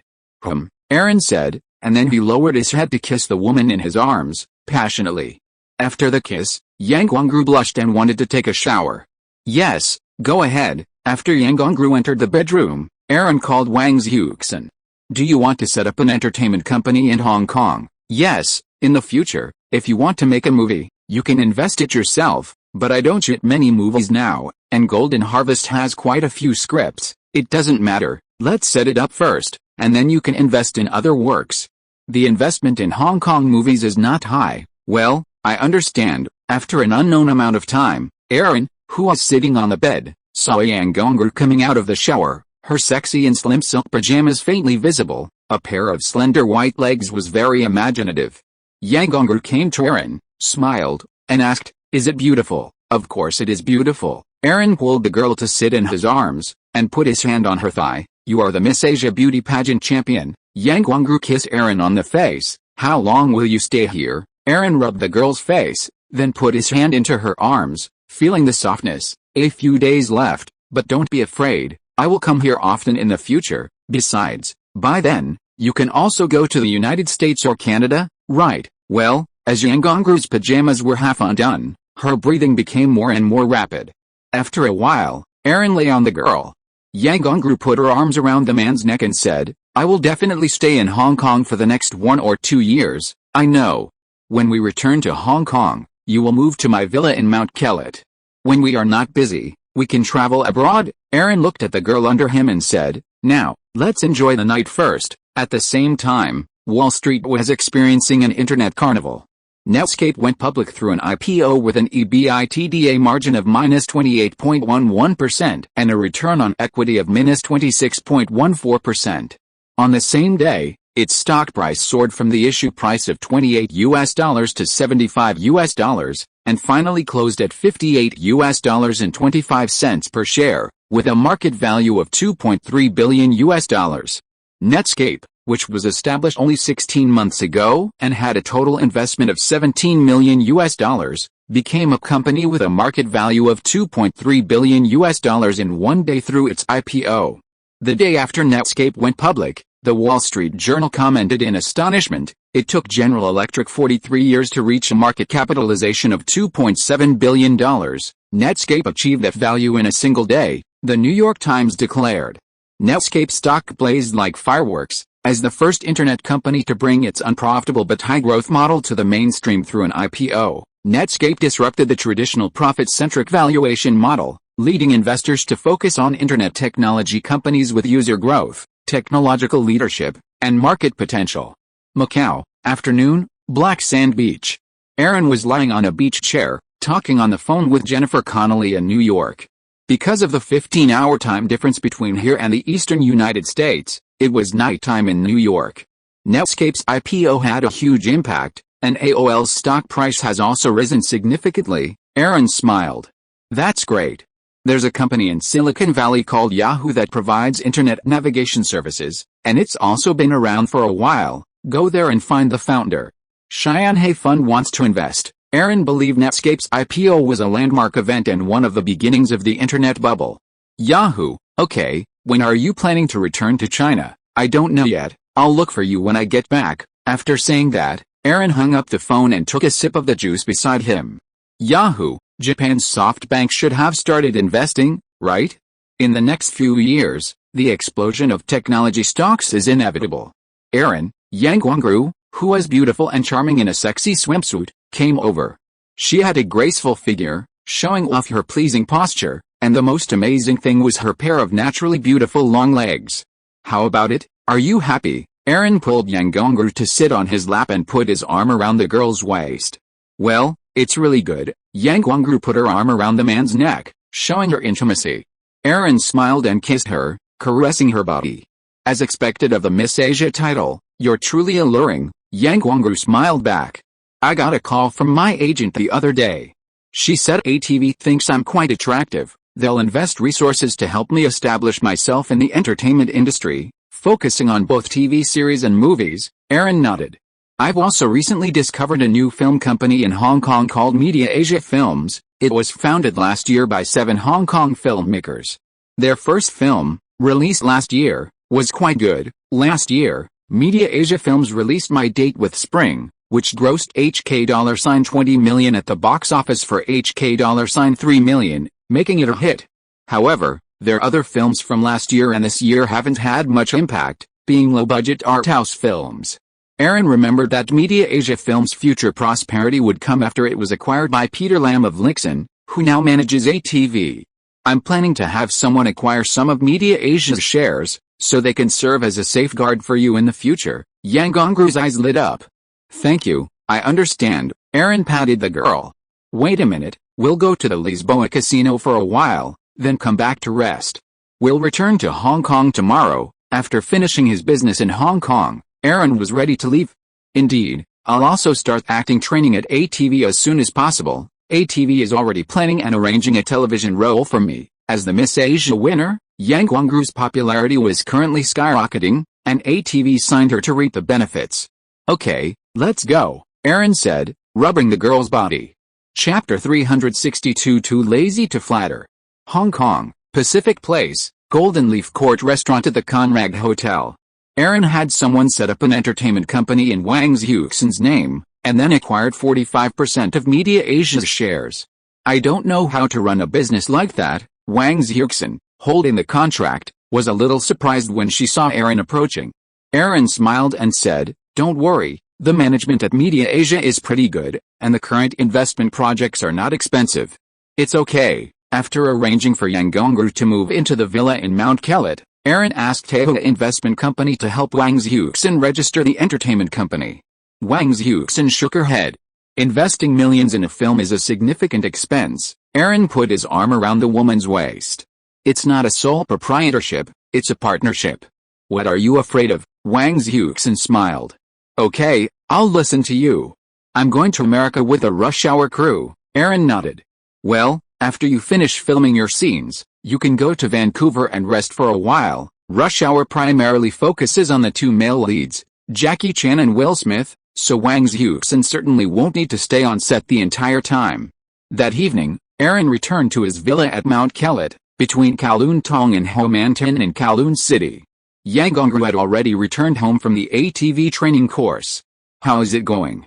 Has anyone bothered you these days?" In bed, Aaron held Yang Gongru in his arms, asking about her recent days. He was also a little worried that the person he had met at the Phuc Lam Moon restaurant might harass her. Yang Gongru shook her head. "It's okay. I know Mr. Zhu now. He's very influential in the Hong Kong entertainment industry." "It's okay, indeed," Aaron nodded. "Well, I'm leaving soon. I'll come see you later when I have time." "Okay." For the current international market, North America, Western Europe, and East Asia are the most important markets. After leaving Hong Kong, Aaron returned to Osaka. The Universal Studios Osaka Planning Company, jointly established by Akebano Group, Sumitomo Real Estate, and the Osaka city government, had officially begun operations. The plan to build Universal Studios in Osaka was a major project for Akebano. Preliminary budget, 150 billion yen, Tom Williams reported to Aaron at the Intercontinental Hotel Osaka. Aaron nodded. Work on the site selection and design of the studio needs to begin as soon as possible. In the past, both MCA and Panasonic paid little attention to movie theme parks. But now it's different. Akebano's IP development capabilities are strong, and with the support of Pixar Animation Studios, they can compete with Disney in the future. After Tom Williams left, Aaron pressed his temples. Universal Studios Hollywood wants to add more projects, and Universal Studios Orlando wants to take back its shares, which requires large-scale expansion. At the same time, Universal Studios Osaka is also a big project, and Aaron is definitely not willing to hand it over to a Japanese company in the name of authorization. "Oniai-san, are you tired?" At this time, Norika Fujiwara came over. Aaron shook his head and pulled Norika Fujiwara to sit on his lap. "Tomorrow, let's go to Europe and take you out for a walk." Norika Fujiwara rubbed Aaron's face affectionately. "Well, I've been looking forward to it for a long time." Aaron smiled. "You are not short of money now. You can go whenever you want in the future." In September, the Venice Film Festival was held. Although Aaron went to Europe, it was not Venice. However, Universal's blockbuster Waterworld flopped in North America, grossing only $88 million on a $175 million production budget. While it earned over $170 million internationally, its global total of $260 million was a significant loss for the film. Its massive budget and disappointing box office performance sparked heated debate in Hollywood. Many newspapers gave it negative reviews, making its producer and lead actor, Kevin Costner, a target of public criticism. By late September, Aaron finally returned to the United States. While Waterworld fell short of expectations, his other films performed well.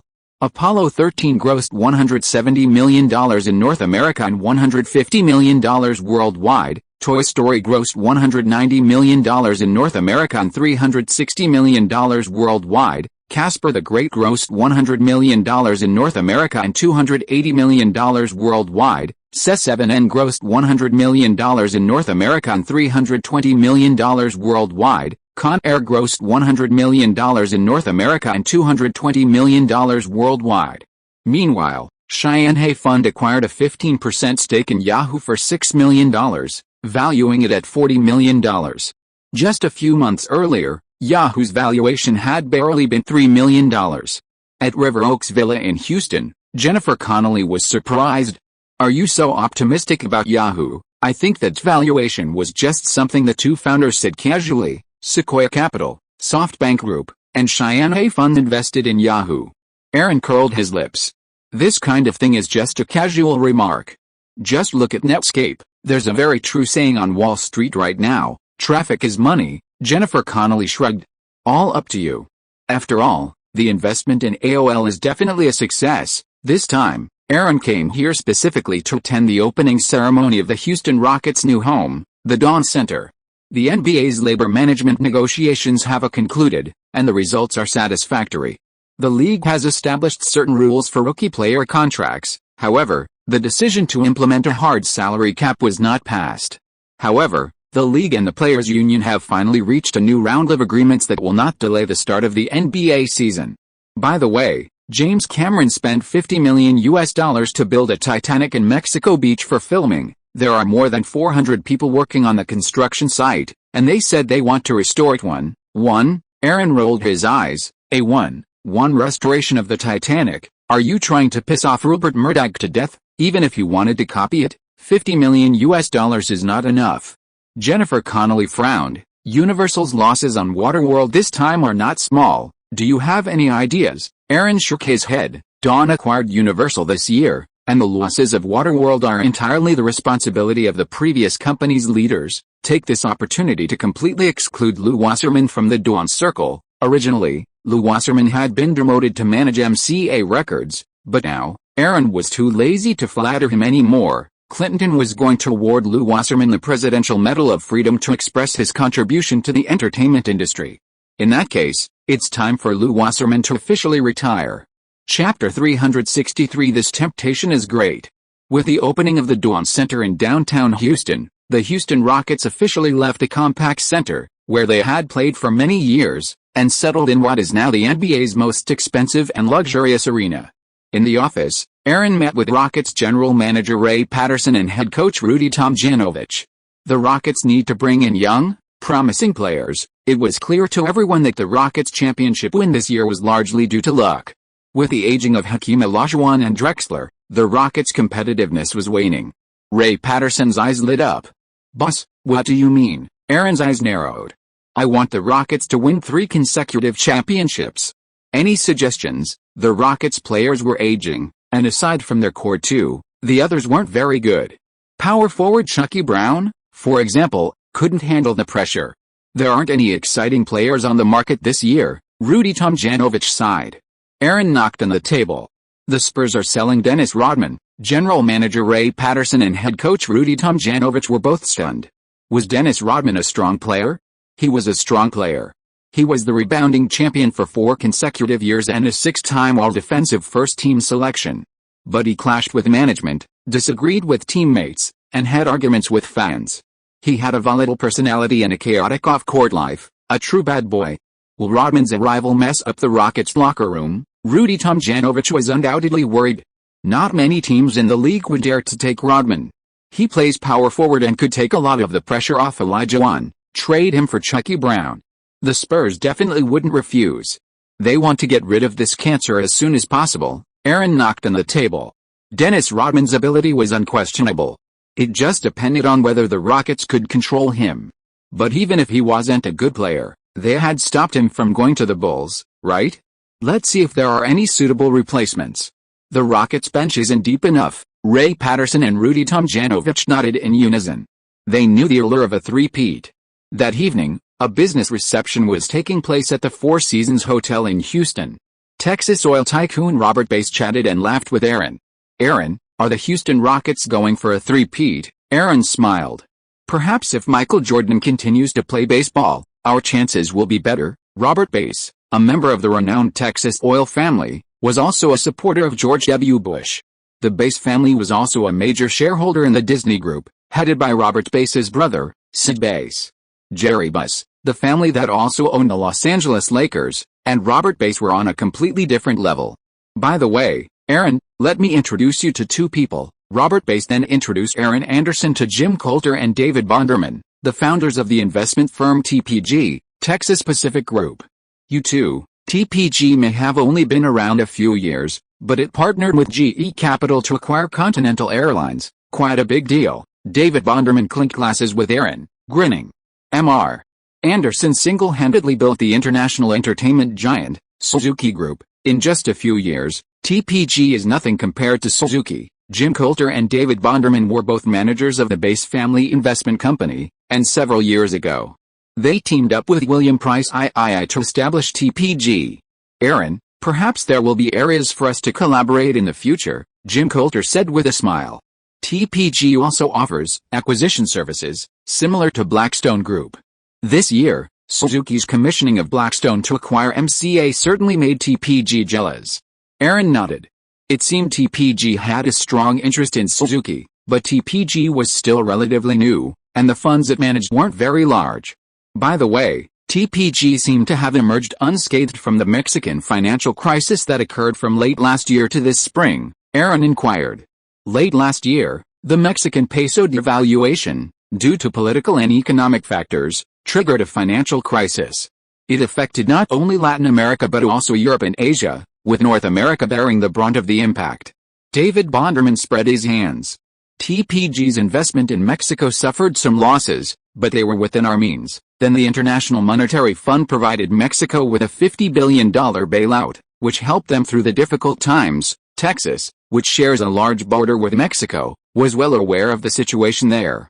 The International Monetary Fund, Aaron said, smiling broadly. America's white glove. Furthermore, Aaron had heard from Jack Wells that since the establishment of the North American Free Trade Area, the U.S. has aggressively dumped genetically modified corn, severely impacting Mexico's corn industry. This has directly led to a large number of Mexican farmers switching from growing corn to growing poppies for drug traffickers. Especially in the past 2 years, as part of its neoliberal economic reforms, the Mexican government has targeted communal land ownership in order to privatize land and encourage foreign investment in the agricultural sector. Last year, the Mexican government passed a new land law, allowing communal farmers to sell their land and private companies to purchase it. This privatization of land has directly left ordinary farmers vulnerable to competition from large corporations and forced them to lose their land. Early last year, the Zapatista National Liberation Peasant Uprising erupted in Chiapas, Mexico. At night, at the Oak River Villa, Texas is indeed a strong state, worthy of being called a redneck state, Aaron said, lying in bed, Jennifer Connelly leaning against him.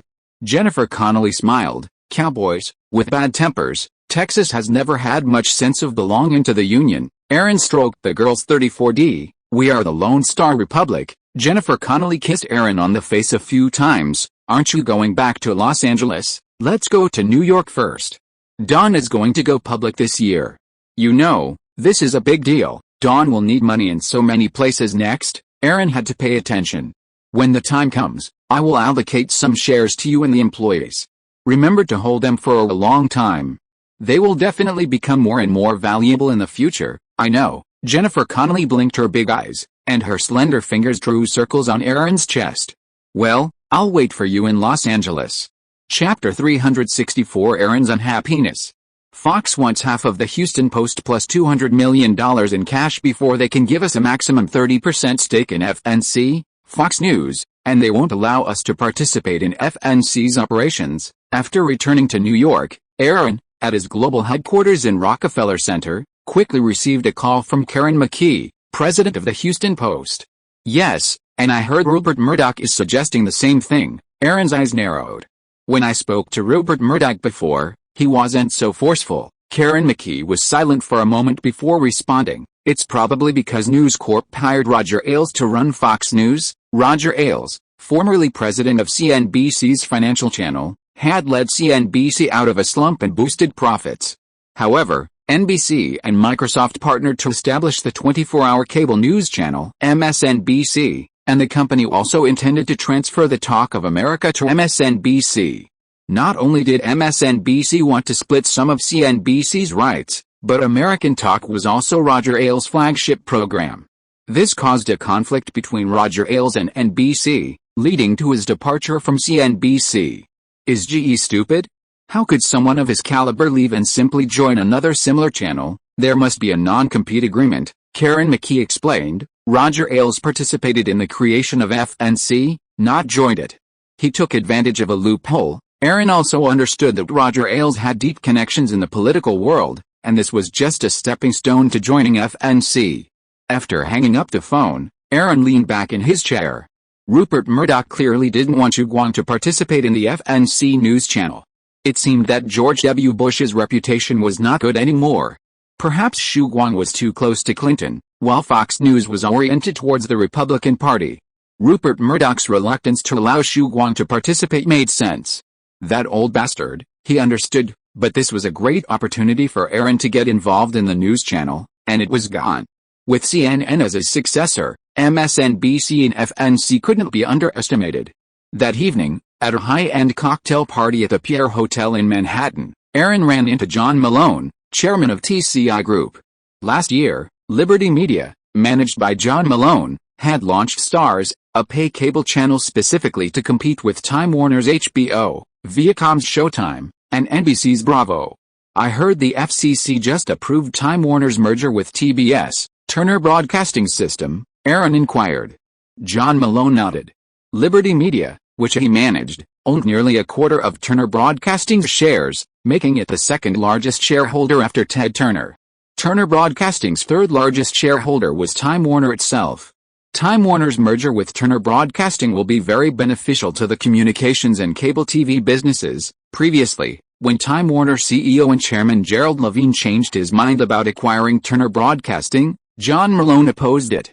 But with the successive changes of ownership at CBS and ABC, John Malone came to support Gerald Levine. With Gerald Levine, John Malone, and Ted Turner all supporting Time Warner's acquisition of Turner Broadcasting Group, and now even the Federal Communications Commission has approved the merger, the final obstacle to Time Warner's acquisition of Turner Broadcasting has been removed. As for you, Xu Guang should be preparing to go public next, right? Aaron took a sip of his wine. At Xu Guang's current stage, going public is a must. John Malone nodded thoughtfully. Aaron had no idea what this guy was thinking. As someone who started his career in cable TV and communications, John Malone had been quite active on Wall Street over the years. Not long after, Rupert Murdoch arrived at the Pierre Hotel. Aaron, good evening. Rupert Murdoch and Aaron sat down on the sofa in the lounge area. Good evening. Aaron glanced at him. Will the Fox News website be online by the end of this year? Rupert Murdoch nodded. We expect the Fox News channel to officially launch in the second half of next year. The news content will be divided into politics, media, the United States, and business, sourced from News Corporation, the Associated Press, and other organizations. Aaron smiled. That's great. CNN will have a competitor. Rupert Murdoch felt a little embarrassed. He had spoken with Aaron before, but now he was putting Dawn aside. Roger Ailes was a media consultant for the Republican Party. FNC's future trend will be conservative. Dawn's current label doesn't suit FNC. Dawn Group has always maintained close ties with the White House, and Aaron Anderson has a good personal relationship with Clinton. Neither News Corporation nor Roger Ailes wanted to see any liberal influence in the newly formed FNC. Disney acquired ABC, also acquiring the sports entertainment network ESPN. Westinghouse Electric acquired CBS, merging the broadcast and television businesses and significantly increasing their strength. NBC belongs to General Electric, the company with the largest market capitalization, and Time Warner is currently acquiring Turner Broadcasting Group, aiming to acquire CNN in one fell swoop. Fox's current pursuit of flexibility is also a desire to secure a place in the future of news, which is understandable. In today's broadcast and television landscape, Fox is undoubtedly the weakest. And Aaron understands News Corporation's approach. I'm glad you understand, Rupert Murdoch said, not wanting to underestimate Xu Guang. Xu Guang TV's recent dramas have been highly rated, and Fox is also considering collaborating with Xu Guang TV. Aaron waved his hand. Don't say that. Xu Guang and News Corporation have a lot of competition. 20th Century Fox and Universal in film, AMC and FX in cable. It's just that News Corporation is currently focusing on the global television industry, while Xu Guang focuses on movies, music, and theme parks. In short, News Corporation's current focus is on distribution, while Xu Guang Group's focus is on content. By the way, Aaron, Lachlan is about your age and just graduated from college last year. Perhaps you could talk more. Lachlan Murdoch, Rupert Murdoch's eldest son, is 24 years old and graduated from Princeton University just last year. He is the vice president of News Corporation and a member of the News Corporation Board of Directors. He currently manages News Corporation's newspaper and printing operations in Australia. Aaron nodded casually. Regardless, Rupert Murdoch's actions this time must have made Aaron unhappy. With 20th Century Fox's current size, it certainly couldn't compare to Universal. News Corporation's strengths were primarily in newspapers. If you are listening to this novel on a channel other than Fanfic World, it means it was downloaded and re-uploaded without effort. We warmly invite you to visit our channel, Fanfic World. There you will find the original version of this story and many other novels of various genres. We look forward to seeing you dive into a world of incredible novels. Chapter 365 Who Provoked You Again? After leaving the pier, Aaron went to a bar in Midtown Manhattan. Sitting on the sofa, Jack Wells poured Aaron a drink. What's going on? Who's messing with you again? Are the Rockets having trouble signing Dennis Rodman? Aaron shook his head. No, Rodman's contract is $1 million a year, and the Rockets have plenty of cap space right now. We couldn't bring Rodman in. Actually, Alonzo Mourning from the Charlotte Hornets is better, but unfortunately, we don't have the leverage. Alonzo Mourning, drafted by the Charlotte Hornets with a second overall pick in 1992, became the team's star player alongside Larry Johnson, the Hornets' first overall pick in 1991. Mourning had 1 year left on his contract with the Hornets, and the Hornets offered him a 7-year, $78.4 million extension, but he declined. After all, in 1992, during his rookie season, Larry Johnson signed the NBA's largest contract with the Charlotte Hornets, a 12-year, $84 million contract. Now, Alonzo Mourning isn't satisfied with the Hornets' offer of 7 years and $78.4 million and wants a higher deal, but the Hornets can't afford it, and they also have Larry Johnson to consider. This makes it understandable that Mourning is looking to leave the Hornets. After all, he's in his prime and has many suitors. Besides offering a salary package that matches Mourning's, they also need the Hornets' approval. Aaron's Houston Rockets aren't short of money, but they certainly don't have any players to trade. He can't just trade Hakeem Olajuwon, right? Alonzo Mourning can be developed as a cornerstone of the team. Jack Wells smiled. The Rockets are going for a three-peat next year, so it's definitely not time to rebuild yet. Forget it. Aaron waved his hand. FNC, the news channel created by Fox, abandoned Dawn. I was just fretting over that. What a great opportunity. Aaron truly felt it was a shame.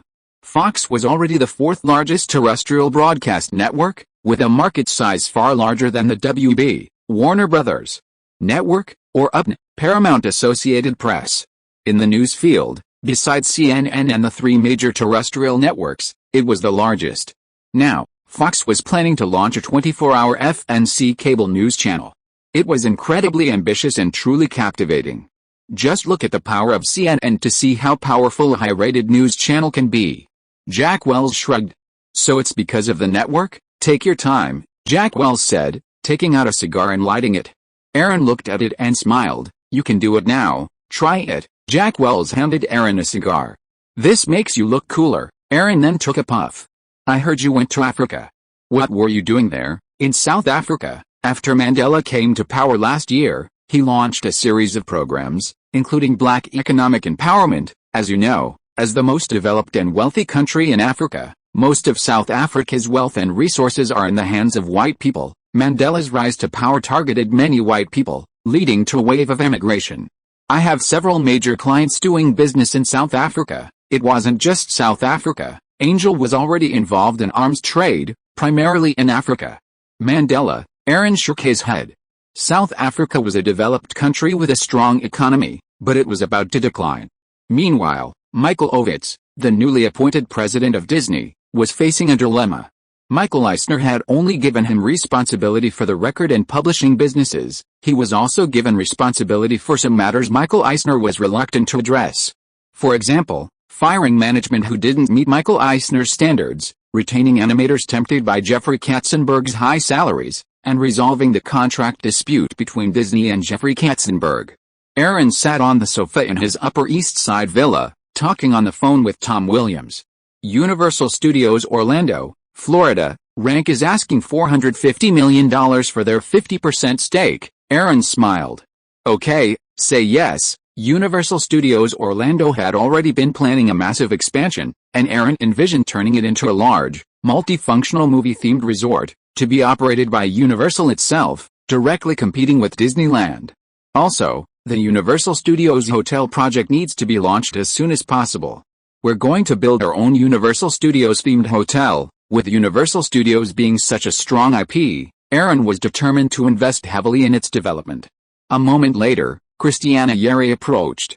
That Chinese-language film, The Chinese Workers, was screened at the Toronto Film Festival. Aaron smiled. Are you still following this movie? The director of Broken Arrow is the producer of The Chinese Workers. Christiana Yerry was the lead actress in Broken Arrow. Is Broken Arrow finished filming? Yeah, almost. There's a lot of action in it, so we might need to do some reshoots. Christiana Yerry's scenes were all wrapped up anyway. Twister had wrapped, and Independence Day was still filming. These two were the projects Aaron was most focused on. By the way, I met Mr. Lew Wexner, the owner of Limited Brands Group, a while ago. He seemed to be deeply regretting selling Victoria's Secret, Christiana Yerry said with a smile. With the success of the Victoria's Secret fashion show, sales of Victoria's Secret lingerie had soared. Franklin Templeton Fund and Aaron's partnership in acquiring Victoria's Secret was undoubtedly a successful investment. Aaron didn't care, he makes a lot of money too. The movie Scream will be released next month, and I have to go back to Los Angeles to participate in the movie's promotional activities. Christiana Yerry kissed Aaron on the cheek. Are you going back to Los Angeles? Not so fast. Aaron leaned into Christiana Yerry's arms and rubbed against her. Scream is just a comedic thriller, and there won't be any big problems. This year marks the 100th anniversary of world cinema, and Universal will hold some events. Christiana Yerry nodded. Oh, that's right. It's been exactly 100 years since the release of the first documentary short film, The Arrival of a Train, directed by the French brothers Auguste and Louis Lumière. No wonder the St. Denis Film Festival has been preparing for an event recently. Director Quentin Tarantino will also accompany his staff to China BJ, the China Exchange exhibition specially organized by the St. Denis Independent Film Festival. Aaron was stunned for a moment. Quentin is going to China. Yes, next month, he will take Pulp Fiction to China for screening. Chapter 366, Too Full. In a vacation home on Long Island, New York, 73-year-old Summer Redstone and 64-year-old Rupert Murdoch sat across from each other. Sugan is going public, and we predict its market capitalization will be no less than $15 billion. Summer Redstone lit a cigar and took a puff. Rupert Murdoch chuckled. Aaron Anderson's momentum is unpredictable. Currently, among media conglomerates, Disney ranks first, Time Warner second, Viacom third, and News Corporation fourth. After Sugan's IPO, its market capitalization might even surpass News Corporation. Summer Redstone took a sip of wine.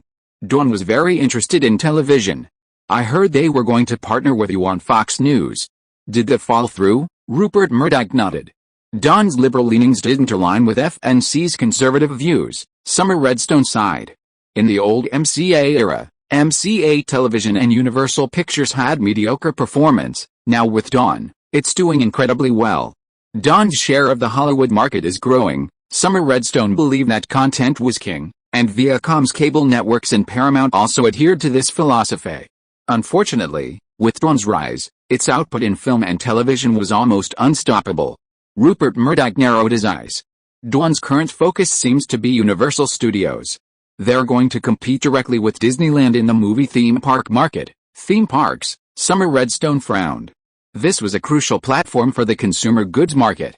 In fact, in recent years, Paramount has also acquired and operated several theme parks in North America, including Paramount Carowinds, Paramount Great America, Paramount Kings Island, Paramount Kingsland, and Paramount Canada's Wonderland.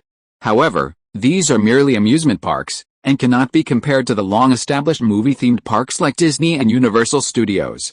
Elsewhere, in New York City, at the Plaza Hotel, Aaron was attending a charity dinner organized by David Rockefeller to raise funds for the Museum of Modern Art. There, Aaron met Prince Walid bin Talal bin Abdulaziz Al Saud, a member of the Saudi royal family. Mr. Anderson, it's an honor. Walid shook Aaron's hand. Aaron smiled and said, "Good evening, Kingdom Holding Company, managed by Walid, had made a fortune from its early investments in Citibank and then, during the Gulf War, took advantage of the low prices to acquire land in Saudi Arabia. After the war, Saudi land prices rebounded, making him a huge profit. Kingdom Holding has made significant investments in the U.S. over the past 2 years. They recently acquired the Plaza Hotel from Trump Properties. Waleed shook his head. Kingdom Holding can't compare to Mr. Anderson's Dawn Group. Aaron took a sip of his wine. You're really too modest. Kingdom Holding has been investing heavily in U.S. real estate over the past 2 years, acquiring a 50% stake in the Fairmont Century Plaza in Los Angeles and a 25% stake in the Four Seasons last year.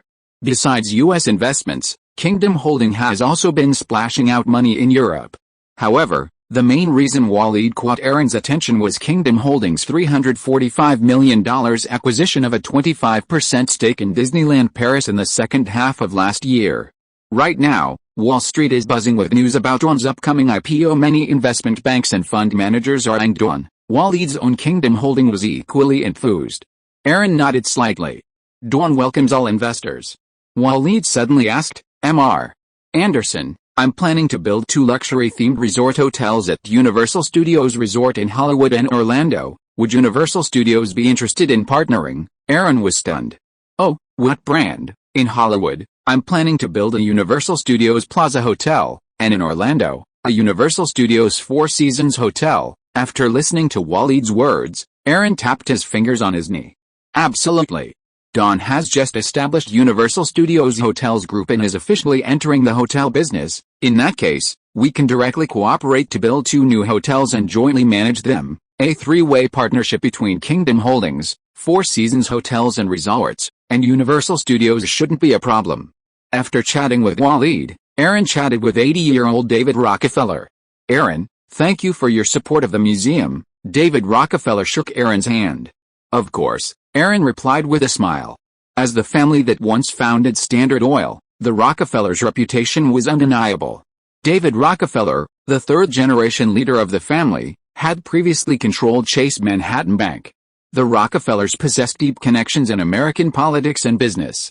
By the way, there's a major symposium being held at the Fairmont Hotel in San Francisco soon. Aaron, will you be there? David Rockefeller inquired. Aaron shook his head. It's pointless.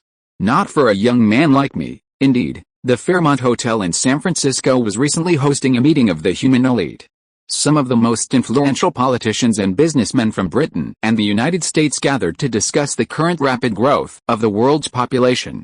They believed that the world's resources should be controlled by 20% of the population, while the remaining 80% was just garbage.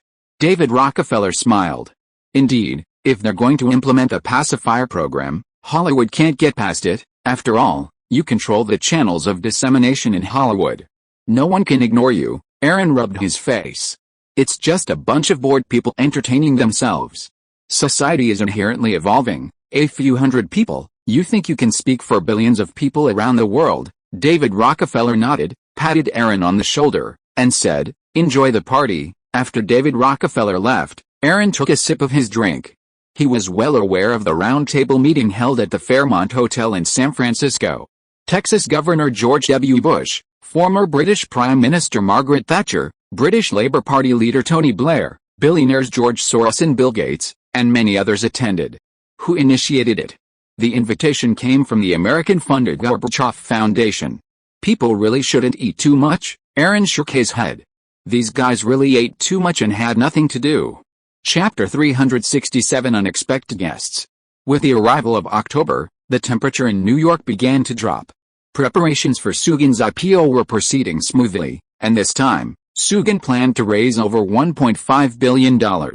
At Aaron's vacation home in East Hampton, Long Island, New York, an important guest arrived, Jack Welch, chairman and CEO of General Electric.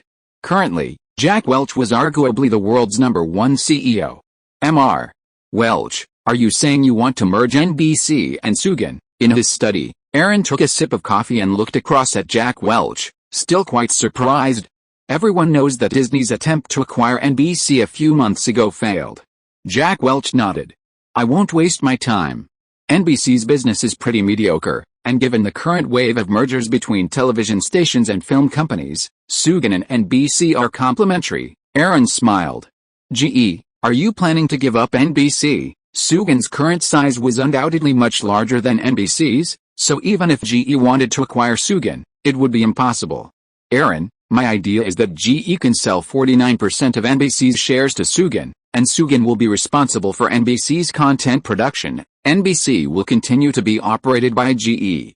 I want to give Bob Wright a few years to see if he can improve NBC's ratings and performance with Sugin's support. Bob Wright, current vice chairman of GE and CEO of NBC Group, is Jack Welch's important deputy, specifically responsible for the operation and management of the NBC broadcasting and television network. Aaron's eyelids jumped. General Electric means that Sugin is simply investing in NBC. Jack Welch smiled. With the help of NBC, Sugin Global's film and television distribution system will definitely be taken to the next level. Besides, General Electric will definitely reduce its shares in NBC in the future.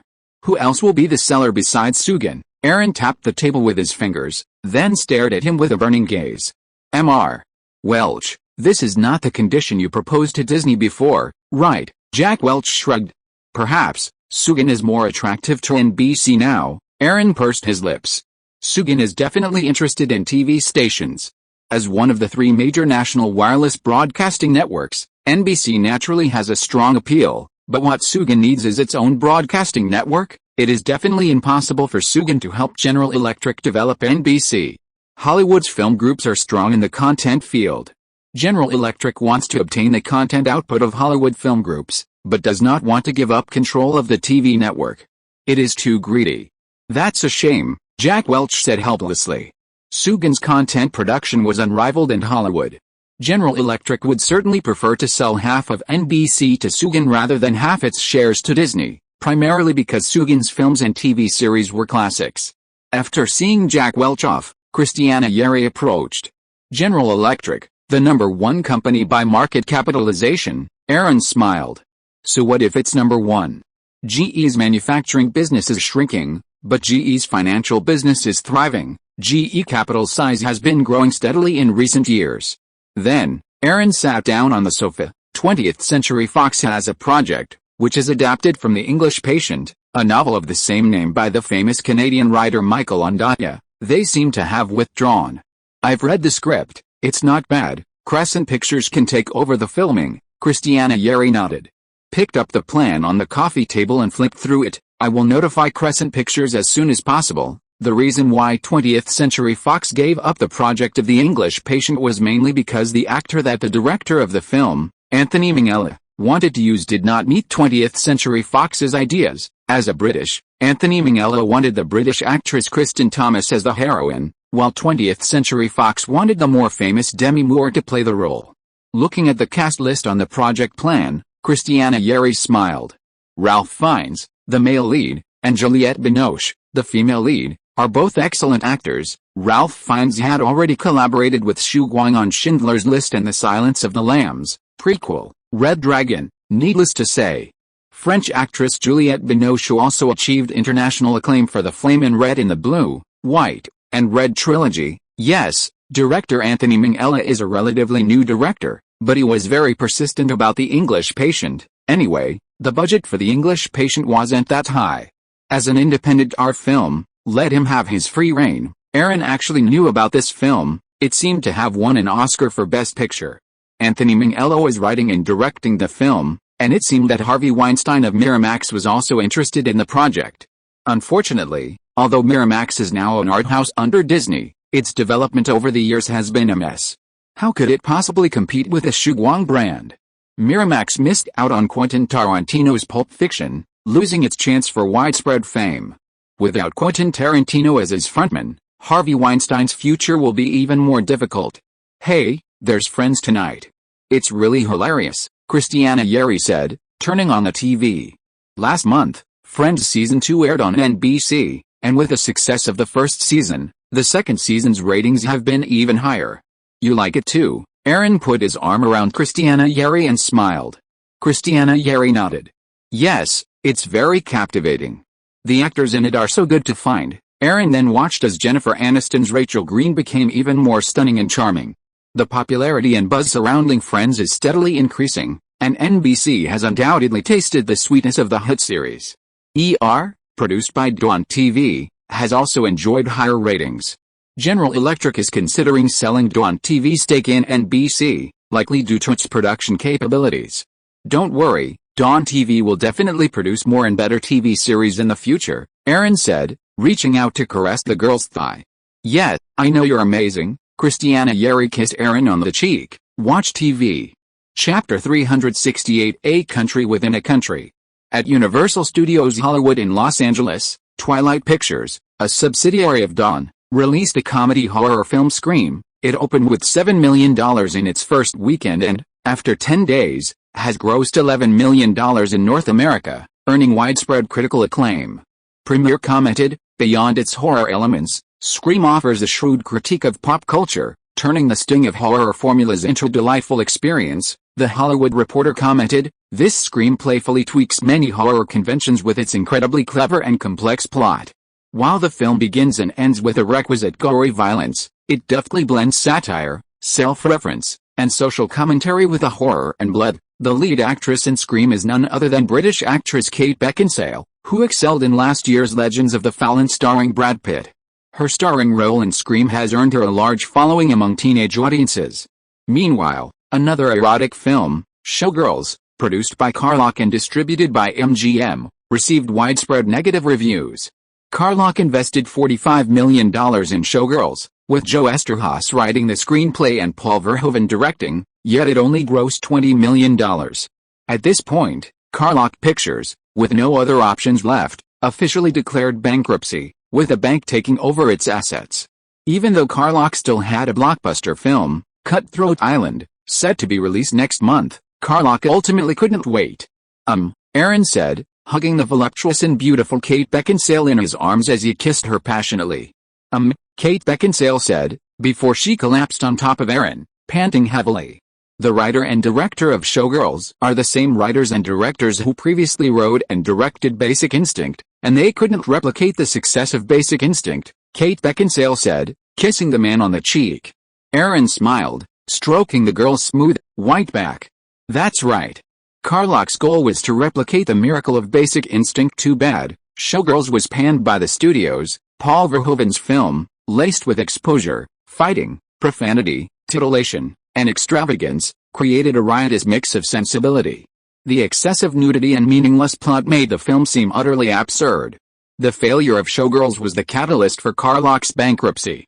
After all, the upcoming release, Cutthroat Island, was plagued by numerous problems. Furthermore, Universal's summer water blockbuster, Waterworld, was also plagued by problems, ultimately flopped. Carlock, MGM, and even other investors lost confidence in Carlock's Cutthroat Island. Unable to attract new funding, Carlock declared bankruptcy. Mario Casar, former chairman of Carlock, also traveled to Japan to serve on the jury for the Tokyo International Film Festival. "Well, it's not bad. Scream's reputation is pretty good," Kate Beckinsale said.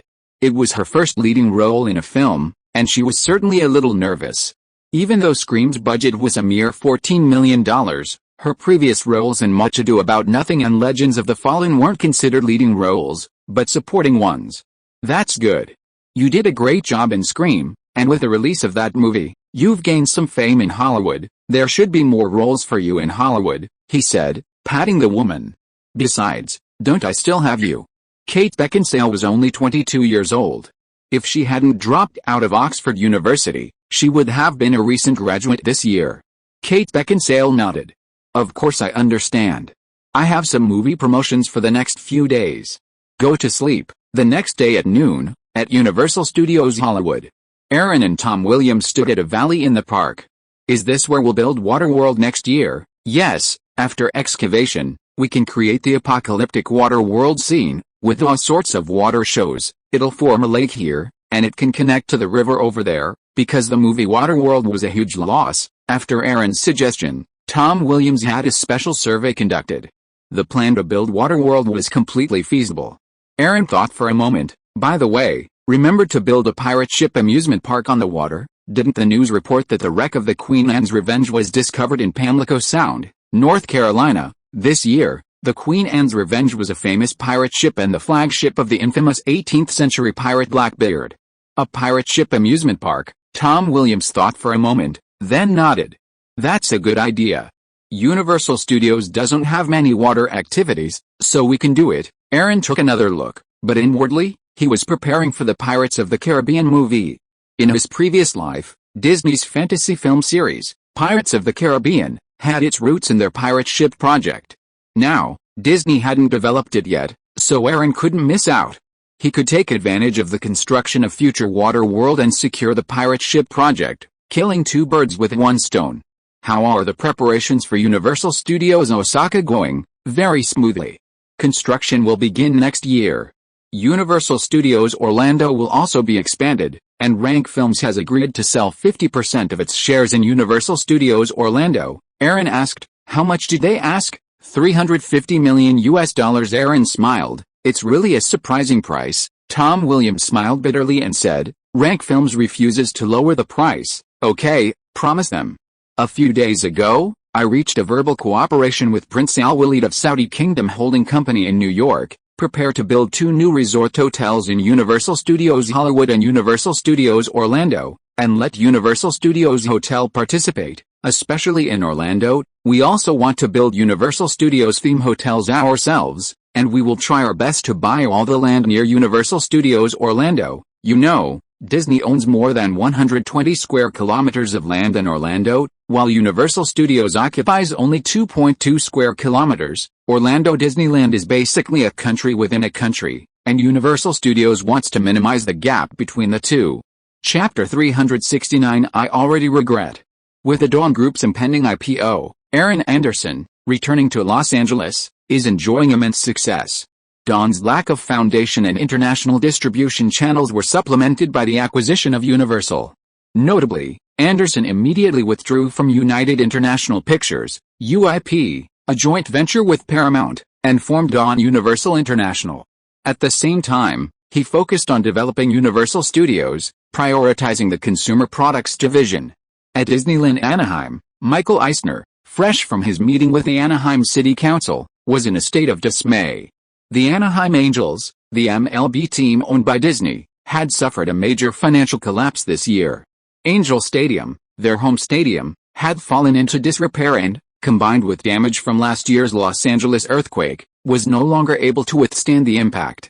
The Anaheim city government's plan to fund the stadium's renovations was shelved, and the Los Angeles Rams, the NFL team that had previously used Angel Stadium as its home, relocated to St. Louis this year. Michael Eisner, inspecting Anaheim Disneyland, was surrounded by a throng of admirers, his eyes fixed on every detail. Disney's meteoric rise, from a market capitalization of $2 billion to over $30 billion today, was largely due to Michael Eisner's reforms. Mr. Eisner, Ovitz wants Hollywood Records to sign Janet Jackson to a record deal, his assistant, Igor, suddenly said. Sign her to a 6 or 7 album deal for $75 million. Previously, Mr. Michael Ovitz handled the Jackson family's management contracts, but this year Michael Jackson switched to Utah. But Mr. Ovitz is confident he can convince Janet Jackson to sign with Hollywood Records. Hollywood Records is a Disney-owned record label, and its new president, Michael Ovitz, currently oversees Disney's record and publishing divisions. This clearly indicates Michael Ovitz's desire to expand Hollywood Records. Michael Eisner frowned. When did it become obvious that Disney needed to sign outsiders? We've trained them all ourselves. Michael Eisner was clearly displeased. Michael Ovitz had only been at Disney for a few months, but he was already plagued by problems, such as being late for meetings, leaving early, and misusing entertainment expenses. Some time ago, Michael Ovitz had even led a group of directors, actors, agents, singers, and writers to visit Disney Studios, hoping to secure contracts and develop films with him. However, this was met with disapproval from Disney's film chairman, Joe Roth, which greatly complained. Tell Ovitz to do his job first, Michael Eisner regretted shortly after Ovitz joined. He needed a compliant CEO, like Frank Wells, not an overly ambitious one. Igor sensed displeasure in Michael Eisner's tone and quickly changed the subject. Does ABC need to involve Mr. Ovitz? Michael Eisner shook his head. He has specific work to do. By the way, I heard Universal Studios has a lot of projects coming up, right? Michael Eisner suddenly asked his assistant, Igor.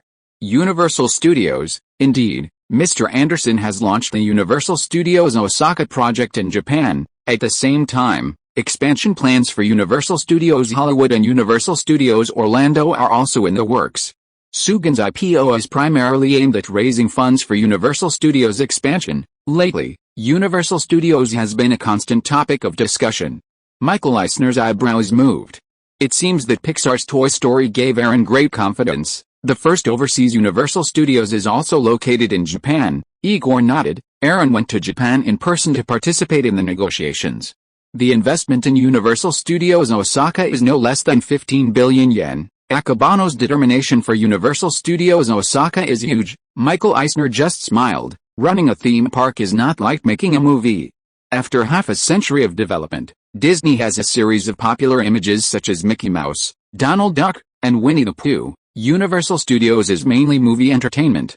How can it compare with these world-renowned animation character IPs? The most important thing is that movie theme parks are a business with high investment and slow results.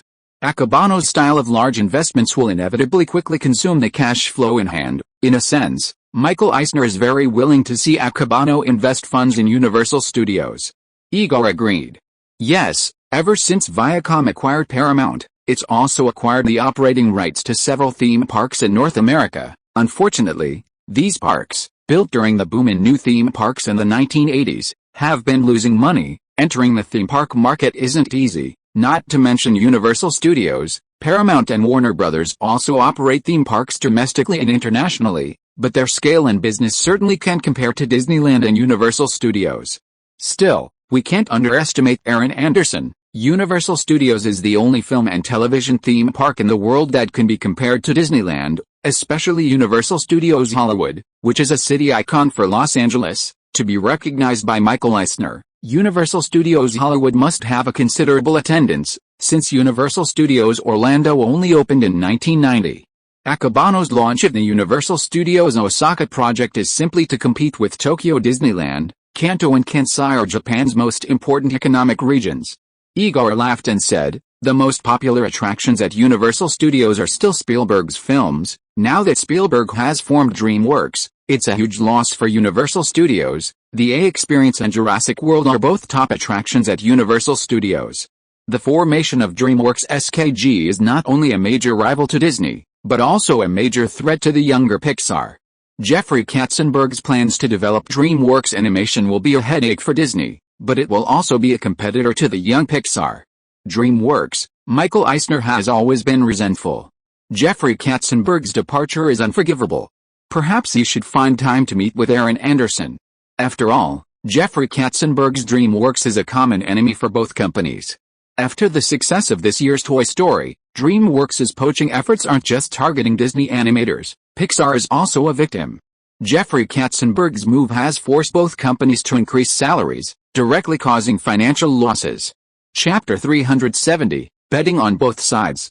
Ever since acquiring MGM, Edgar Bronfman Jr., intent on making a big splash in Hollywood, had yet to experience Hollywood's unique accounting practices.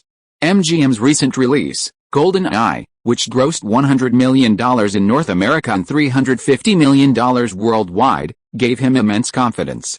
Golden Eye, released again after 6 years, became the most successful Bond film since Moonraker.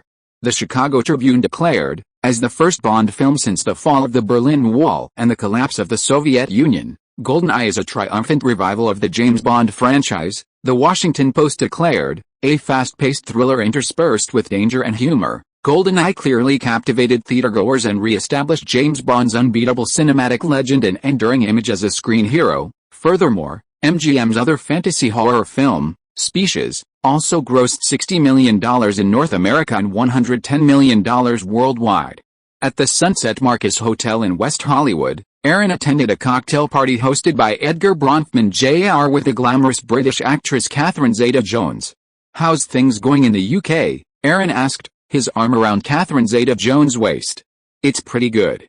After Dawn acquired Universal, they took over their assets, and Dawn UK has also merged all of Universal's UK assets, the UK branch, cinema chains, theaters, Catherine Zeta-Jones is now a representative of the new generation of British actresses in Hollywood, primarily thanks to The Mask of Zorro and My Best Friend's Wedding. Aaron nodded. Let's go to the yacht docked at King's Wharf and then go out to sea. Catherine Zeta-Jones smiled.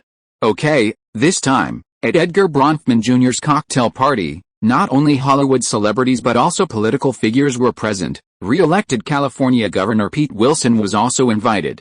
Aaron, I can't believe you bought MCA Group outright. Pete Wilson and Aaron went to the balcony together, admiring the Los Angeles nightscape.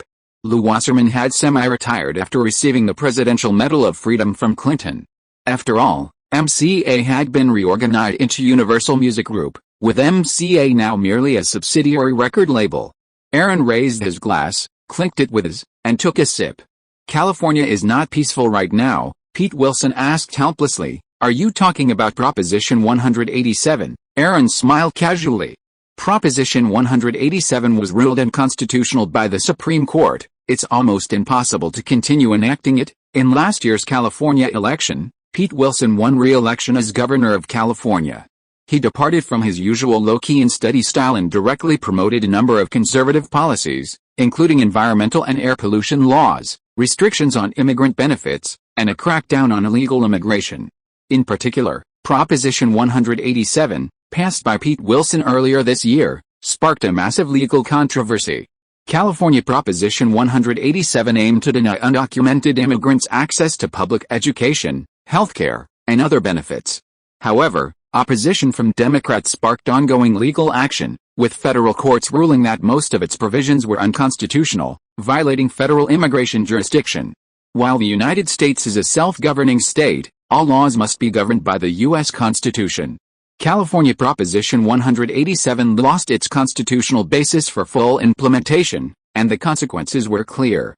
It would undoubtedly exacerbate political divisions in California over immigration. Pete Wilson glanced at Aaron. I heard you're having trouble with your partnership with News Corporation regarding FNC? Aaron nodded.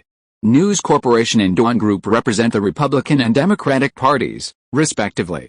While they have a partnership, FNC News Channel clearly doesn't want Dawn to get involved. Pete Wilson, like George W. Bush, is a Republican, and he certainly hopes to bring Dawn, led by Aaron, into his fold. Perhaps I can help you lobby. Maybe News Corporation will change its mind. You know, I know some people in the federal Congress. After listening to Pete Wilson, Aaron shook his head and said, forget it. Fox News is about to start broadcasting, and there is no time. Besides, neither FNC nor MSNBC has been able to shake CNN's position in recent years. Aaron smiled and said, besides, if it were me, I would not share such a powerful tool as a news TV network casually. Pete Wilson said inconspicuously, if we have the same stance, can't we share it? Forrest Gump, produced by Sue Guang last year, is the best proof. Forrest Gump, which was released last year, helped the Republican Party to win a lot of votes. Aaron shook his head. Mr. Wilson, movies are just movies. Hollywood's style of doing things is different from Washington. Clinton is now in the White House. How could Aaron be alienated from the Democrats now? Sue Guang was able to quickly acquire MCA from Panasonic, and there was help from Washington, D.C. As a behind-the-scenes investor, most were definitely betting on both sides. Aaron had a breakthrough, having already invested in the Bush family in Texas. California politics was currently undergoing a shift from Republican to Democratic, so Aaron certainly wouldn't waste his time. Pete Wilson sighed, unconcerned. Aaron might be young, but he built such a massive fortune in just a few years. He was definitely not an ordinary person. For someone like him, everything had to be aligned with profit. California's been having a lot of trouble lately with its budget and federal environmental policies. Aaron, you know California's finances aren't very strong. Aaron spread his hands and smiled. Our President Clinton relied on these supporters to get the votes. This kind of thing is a constant struggle. Aaron was well aware of the recent tensions in California over issues like spotted owl habitat and air quality, and federal environmental legislation. However, everyone knew what the motives were, to secure votes and approval ratings for their respective representatives. Who the hell cared about these birds? The expansion of Universal Studios Hollywood is also blocked by environmentalists. Aaron, we have a consensus on this. Aaron thought about it and realized that the Universal Studios was indeed like a dog skin plaster. Chapter 371, MGM's Ambition. Aaron, The films produced by Dawn are truly frustrating. Edgar Bronfman Jr. and Aaron sat on a sofa in the banquet hall's lounge area, each expressing undisguised envy. Aaron's lips curled up. With Seagram's financial injection, MGM has no shortage of film projects, and the future is bright. MGM, under the management of Frank Marcuse and Ronald Mayer, had entered a honeymoon period. With Seagram's support, MGM currently planned to develop at least 12 to 15 films annually. This marked the true renaissance of MGM since its acquisition by Kirk Kerkorian. Edgar Bronfman Jr. shook his head. Nothing compares to Dawn. You're slated to release an average of 30 films this year and next, right? Aaron smiled. It can't be helped. This is the accumulated projects of the two film companies. Moreover, some of the projects are independent films, handled by the company's independent labels. After next year, Dawn's annual release volume should be around 15. Of course, this is the number of films Dawn has invested in and produced itself. As for the distribution of other companies' works, that's irrelevant. For example, this month's release of Scream was handled by Twilight Pictures. The upcoming releases of The Dream of Love, The Story of the Chinese Workers, Sense and Sensibility produced by Phantom, and A Man Walking, a collaboration with Polygram, are all handled by Crescent Pictures. A distribution network for the North American and overseas markets requires a vast distribution staff, and this large number of people is a huge challenge for the distribution network. Edgar Bronfman Jr. took a sip from his glass. The investment cost of movies is getting higher and higher these days. Furthermore, the average marketing cost for a film has reached 20% to 30% of the total budget, and for blockbusters, the marketing cost is as high as 30% to 50% of the total budget. Everyone knows that blockbusters have disrupted the traditional Hollywood system since the European-backed Carlock and the Japanese-backed Sony and Panasonic entered Hollywood. Now, Sony, Panasonic, and Carlock are all facing setbacks, one bankrupt, one sold, and the other still clinging on. Aaron smiled. Hollywood has its own rules. To break them, you need to have the power to crush them. As he spoke, Aaron glanced at Edgar Bronfman Jr. before him. Both Sugwang and Seagram were emerging forces in Hollywood. Equally well-funded, Sugwang didn't want to change Hollywood's compensation system. But Seagram's thoughts were unclear. After all, as an outsider, Seagram wanted rapid growth, and bribery was the fastest way to achieve it. Sony and Panasonic also used this method. However, there was a difference. As representatives of Japanese capital, Sony and Panasonic merely controlled the situation remotely. Unlike Seagram, as a long-established Jewish power in Canada, the Bronfman family wouldn't be as restrained. Edgar Bronfman Jr. gulped down his wine. One of the great things about Hollywood is its comprehensive system. Such a complete film industry has solved a lot of problems. After acquiring MGM, Seagram not only aimed to improve MGM's North American distribution network, the former United Artists distribution system. Next, Seagram would rebuild MGM's international distribution network. Edgar Bronfman Jr. aimed to transform MGM into one of the 7 major Hollywood studios. After selling his DuPont stock, Seagram had ample cash flow, which provided him with confidence. Aaron couldn't deny it, raising his glass and taking a sip with a smile. The 7 major Hollywood film studios are now all part of large corporations. Sony, which is in the electronics industry, and Seagram, which is in the liquor industry, are all large media groups. After Aaron Anderson left, MGM President Ronald Mayer came to Edgar Bronfman Jr. Ronald, you used to work at CAA and have a lot of connections. Next, Seagram will invest $500 million in MGM, recreate the splendor of MGM in its golden age? Ronald Mayer nodded. I know a lot of writers, screenwriters, directors and actors. MGM will sign some cooperation agreements with them as soon as possible. CAA also has a lot of packaged projects, and MGM can also consider them. Edgar Bronfman Jr. smiled. You have to remember that the MGM today is not the MGM of the past. The days when CAA could shout at MGM are over. Michael Ovitz can't move an inch at Disney, and you've seen what happened to him. Ronald Mayer's face was serious. I now represent MGM, and CAA is a thing of the past. Michael Ovitz is too arrogant. Not only has he made too many enemies in the agency field, but he has also offended many people in Hollywood as a whole. Not only that, his ambitions are too big, and he has no experience managing or operating a studio. A behemoth like Disney has complex internal relationships. He's no match for a small CAA. Trying to replicate the CAA miracle at Disney is practically impossible. Michael Ovitz certainly played a significant role in CAA's dominance in the agency industry, but could he make Disney the king of Hollywood? Disney was a distant second in live-action films, leaving aside its primary market share. But Michael Ovitz had no idea where to start in the animation market. He'd be lucky if he could just boost Disney's share of the live-action market. Edgar Bronfman Jr. sat up from the sofa. Now, we need to rebuild MGM's international distribution system. MGM is the only one of the 7 major Hollywood studios without overseas distribution capabilities. Don't worry, we're already preparing. MGM has a solid foundation and no shortage of funds. Building an international distribution network won't be difficult, at least, compared to Suzuki. MGM has a huge advantage. Aaron Anderson spent years perfecting the North American distribution system and establishing a distribution network in Western Europe. Now, with the acquisition of Universal, Suzuki's global distribution system is complete. Universal has withdrawn from United International Pictures, and Paramount is interested in having us rejoin. United International Pictures, UIP, was originally MGM, a partnership between Paramount and Universal, but MGM withdrew long ago. When Kirk Kerkorian used MGM to acquire United Artists, he directly sold off MGM's entire distribution system, and the domestic market has since used United Artists' distribution network. No, MGM must have its own independent overseas distribution system. That's more convenient and better suits our interests. Edgar Bronfman Jr. was incredibly ambitious. How could MGM be allowed to not have its own international distribution system? Jointly establishing overseas distribution channels with other film companies was possible, but only in specific countries and regions. The bigger picture was that they absolutely had to have their own independent distribution network. Did they see that after acquiring Universal, the first thing they did was to split UIP from Paramount? If you are listening to this novel on a channel other than Fanfic World, it means it was downloaded and re-uploaded without effort. We warmly invite you to visit our channel, Fanfic World.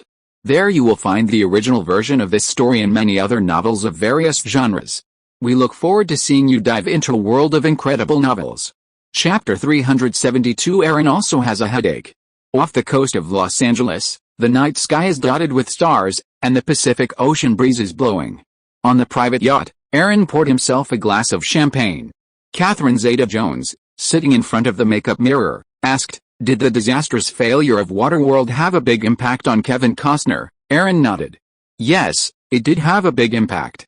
After all, for various reasons, Waterworld had huge cost overruns. The cost of filming and marketing has exceeded $200 million, making it the most expensive movie in Hollywood so far, but in the end, the North American box office was only over $80 million, and the global total was only $260 million. The reputation is hard to describe. There was no way that the input-output ratio of Waterworld was too high, and Kevin Costner, as the producer and leading actor, could not escape it.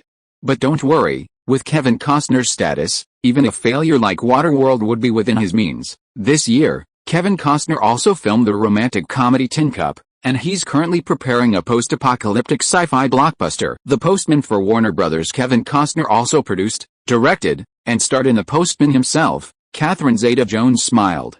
So, while Waterworld dealt a significant blow to Kevin Costner's career, it wasn't fatal, was it? After all, the two had collaborated on The Mask of Zorro, a critical and box office success, and it was also Catherine Zeta-Jones's masterpiece, so naturally, they had some interest in him. More or less, Aaron said, moving behind Catherine Zeta-Jones. The woman in the mirror was beautiful and charming, a combination of classicism and elegance. Kevin Costner is a top Hollywood actor these days, after all. How could he be defeated by a single movie failure? Aaron placed his hands on the woman's shoulders and changed the subject. What have you been up to lately? Me, Catherine Zeta-Jones said, caressing the back of Aaron's hand.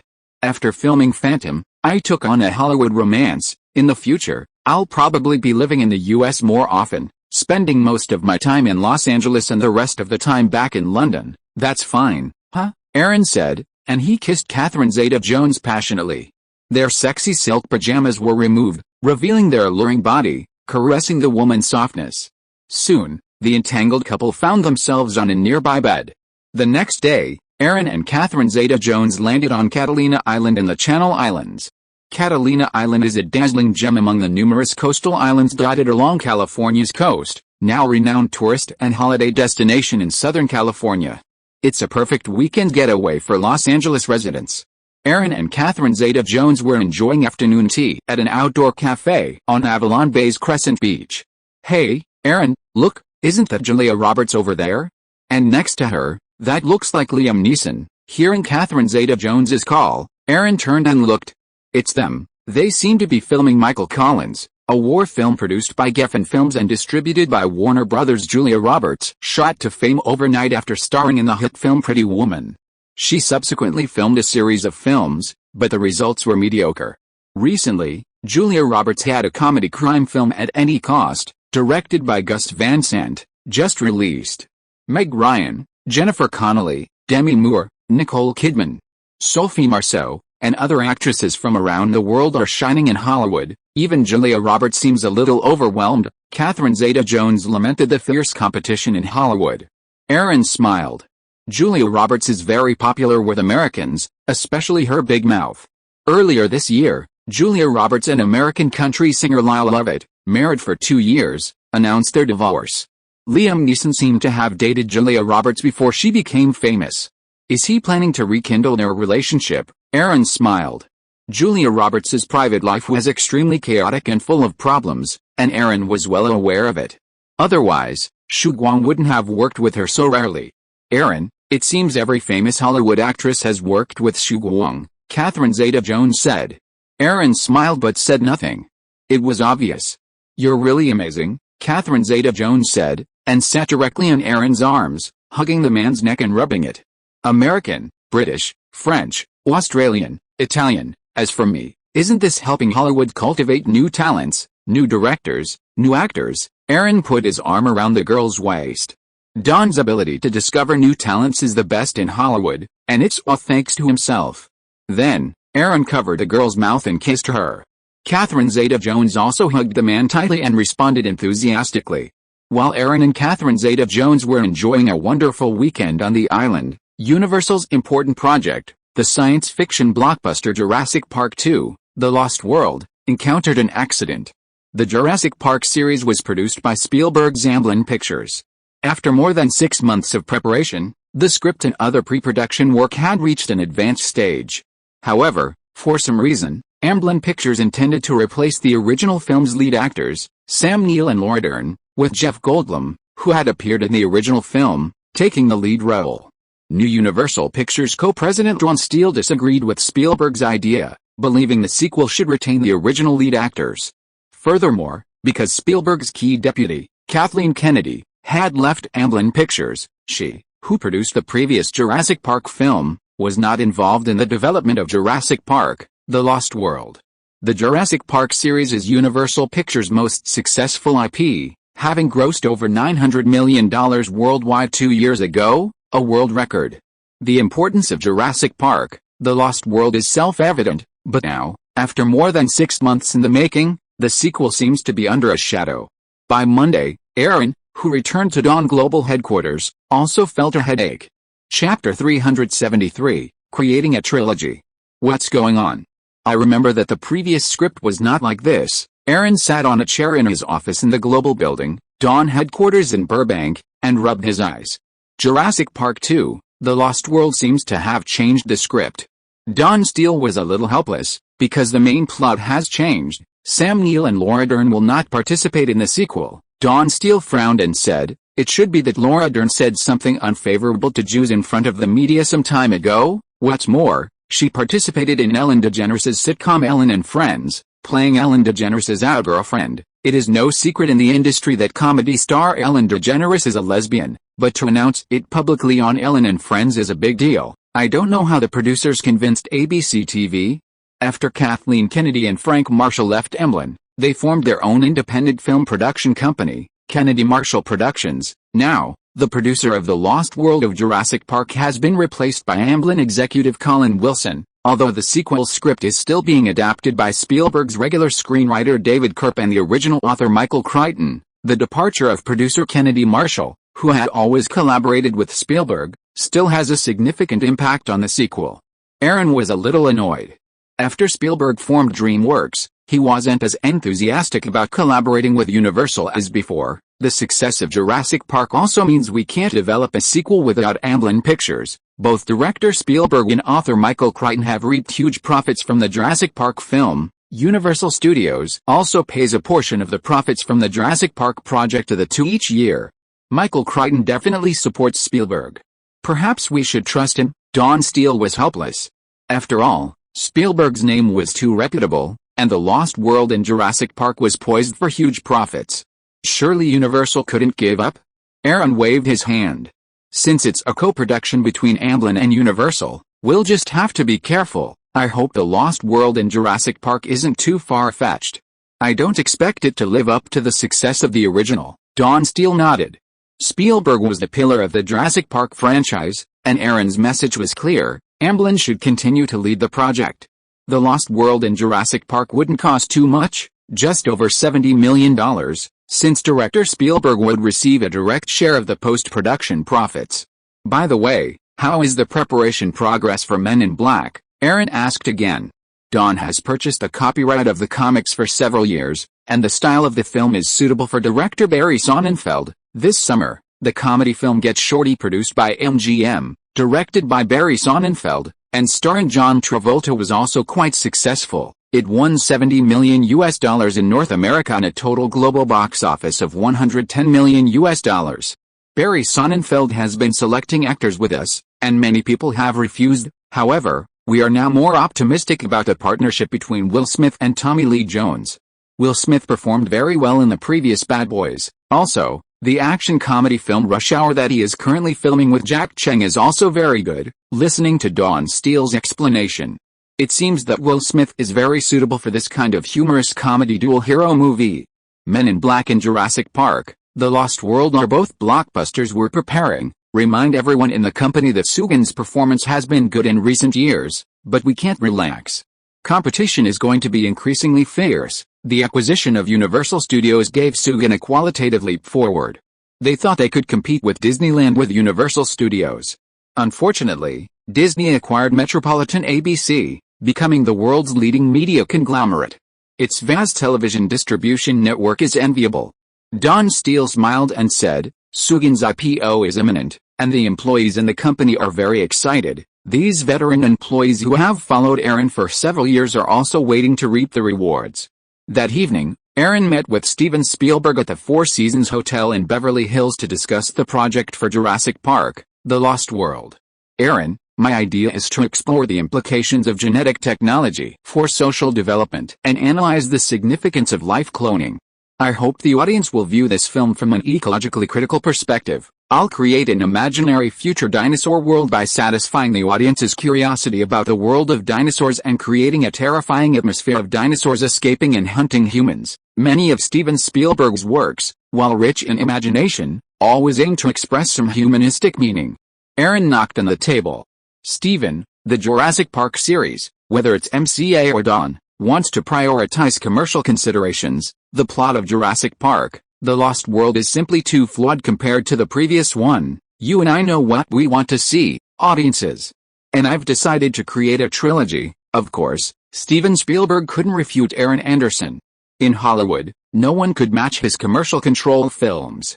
Okay, I'll have David Koepp revise the script and reduce the artificial plotting. Aaron nodded, knowing that Steven Spielberg was preoccupied with DreamWorks SKG's first live-action film.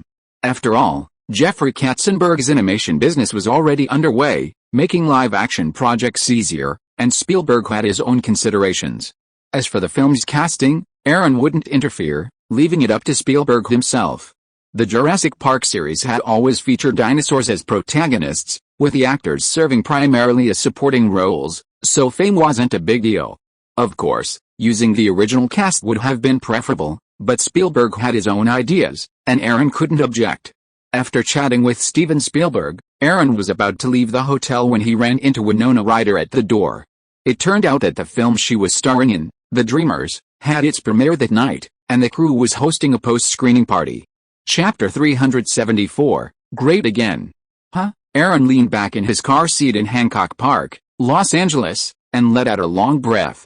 A moment later, Winona Ryder stood up, leaned back in the passenger seat, and took a few breaths. Have you forgotten all the movies that one is going to release? Winona Ryder was talking about Love Weaving Dreams. Aaron smiled, glanced at Winona Ryder, whose clothes were disheveled beside him. A blush had already appeared on her delicate face. He pulled the girl closer to him, rubbing her hand in his. This year and next year, because of the acquisition of Universal, there will be more films released. It's normal to forget one or two, especially for low-budget literary works like Love Weaving Dreams. Tisk, tisk, tisk, tisk. Is it because these kinds of works don't have much commercial value that you're not particularly interested? Winona Ryder pursed her lips and rubbed her hand against the man's chest. Universal, I can't believe you're the head of a major Hollywood media conglomerate at just 25. Aaron pulled his hand away and smoothed Winona Ryder's short hair. Okay, let's go back. In 1995, after Disney's acquisition of Metropolitan ABC, Don's acquisition of MCA Universal, and Seagram's acquisition of MGM, another major deal was under negotiation: Time Warner's acquisition of Turner Broadcasting System, TBS. Turner Broadcasting System owned cable networks like CNN, TNT, TBS, TCM, and Cartoon Network. It also owned film studios like New Line Cinema, Hanna-Barbera Animation, and Castle Rock Entertainment, as well as the majority of MGM's film copyright assets. Time Warner chairman Gerard Levin originally intended to sell his 21.9% stake in Turner Broadcasting to alleviate Time Warner's financial crisis. However, spurred by acquisitions of television networks by media conglomerates like Disney, he decided to acquire Turner Broadcasting to maintain Time Warner's position as the world's largest media conglomerate. Turner Broadcasting's three major shareholders are founder Ted Turner, John Malone's Liberty Media, and Time Warner. Time Warner has three major business segments: the entertainment segment, comprising Warner Music, Warner Brothers Pictures, Warner Brothers Television, DC Comics, and the Warner Brothers Movie World theme park on Queensland's Gold Coast, Australia. The broadcast news publishing and printing segment, comprising magazines and newspapers like Time and People, Warner Brothers Books, HBO, and the WB, and the communications segment, comprising Time Cable's cable television network.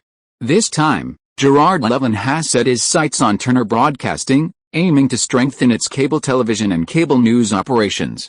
Steve Ross's merger of Warner Communications and Time Incorporated ushered in Time Warner's golden age. Gerald Levine, through his own tactics, secured N.J. Nicholas, and after Steve Ross's passing, finally took control of Time Warner. This time, he was determined to make Time Warner great again. Finally, after more than 6 months of negotiations and consultations, Time Warner acquired the remaining shares of Turner Broadcasting Networks through a stock swap for $7.6 billion. Ted Turner now owned 10% of the combined Time Warner, becoming Time Warner's largest individual shareholder. Furthermore, despite becoming a major shareholder, Ted Turner did not challenge Gerald Levine for management control. Instead, he served as vice chairman of Time Warner and focused on his farming business, effectively withdrawing from the entertainment industry. After acquiring Turner Broadcasting Networks, Time Warner surpassed Disney to once again become the world's largest media conglomerate. At the same time, Time Warner also acquired the enviable global cable news network, CNN, Burbank, Los Angeles. To celebrate its acquisition of Turner Broadcasting, Time Warner held a grand ball at the Warner Brothers studio complex. Celebrities from the worlds of politics, business, journalism, entertainment, and sports gathered.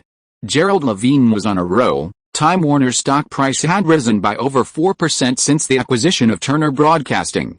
Nicole, aren't you filming in Australia? Aaron spotted Nicole Kidman in the lively ballroom. I got an invitation and flew here from Australia, Nicole Kidman said, hugging Aaron. Besides, Sue Guang is going public, and you gave me some preferred stock options. I'm not going to miss out. Nicole Kidman was becoming even more stunning, her fair skin gleaming.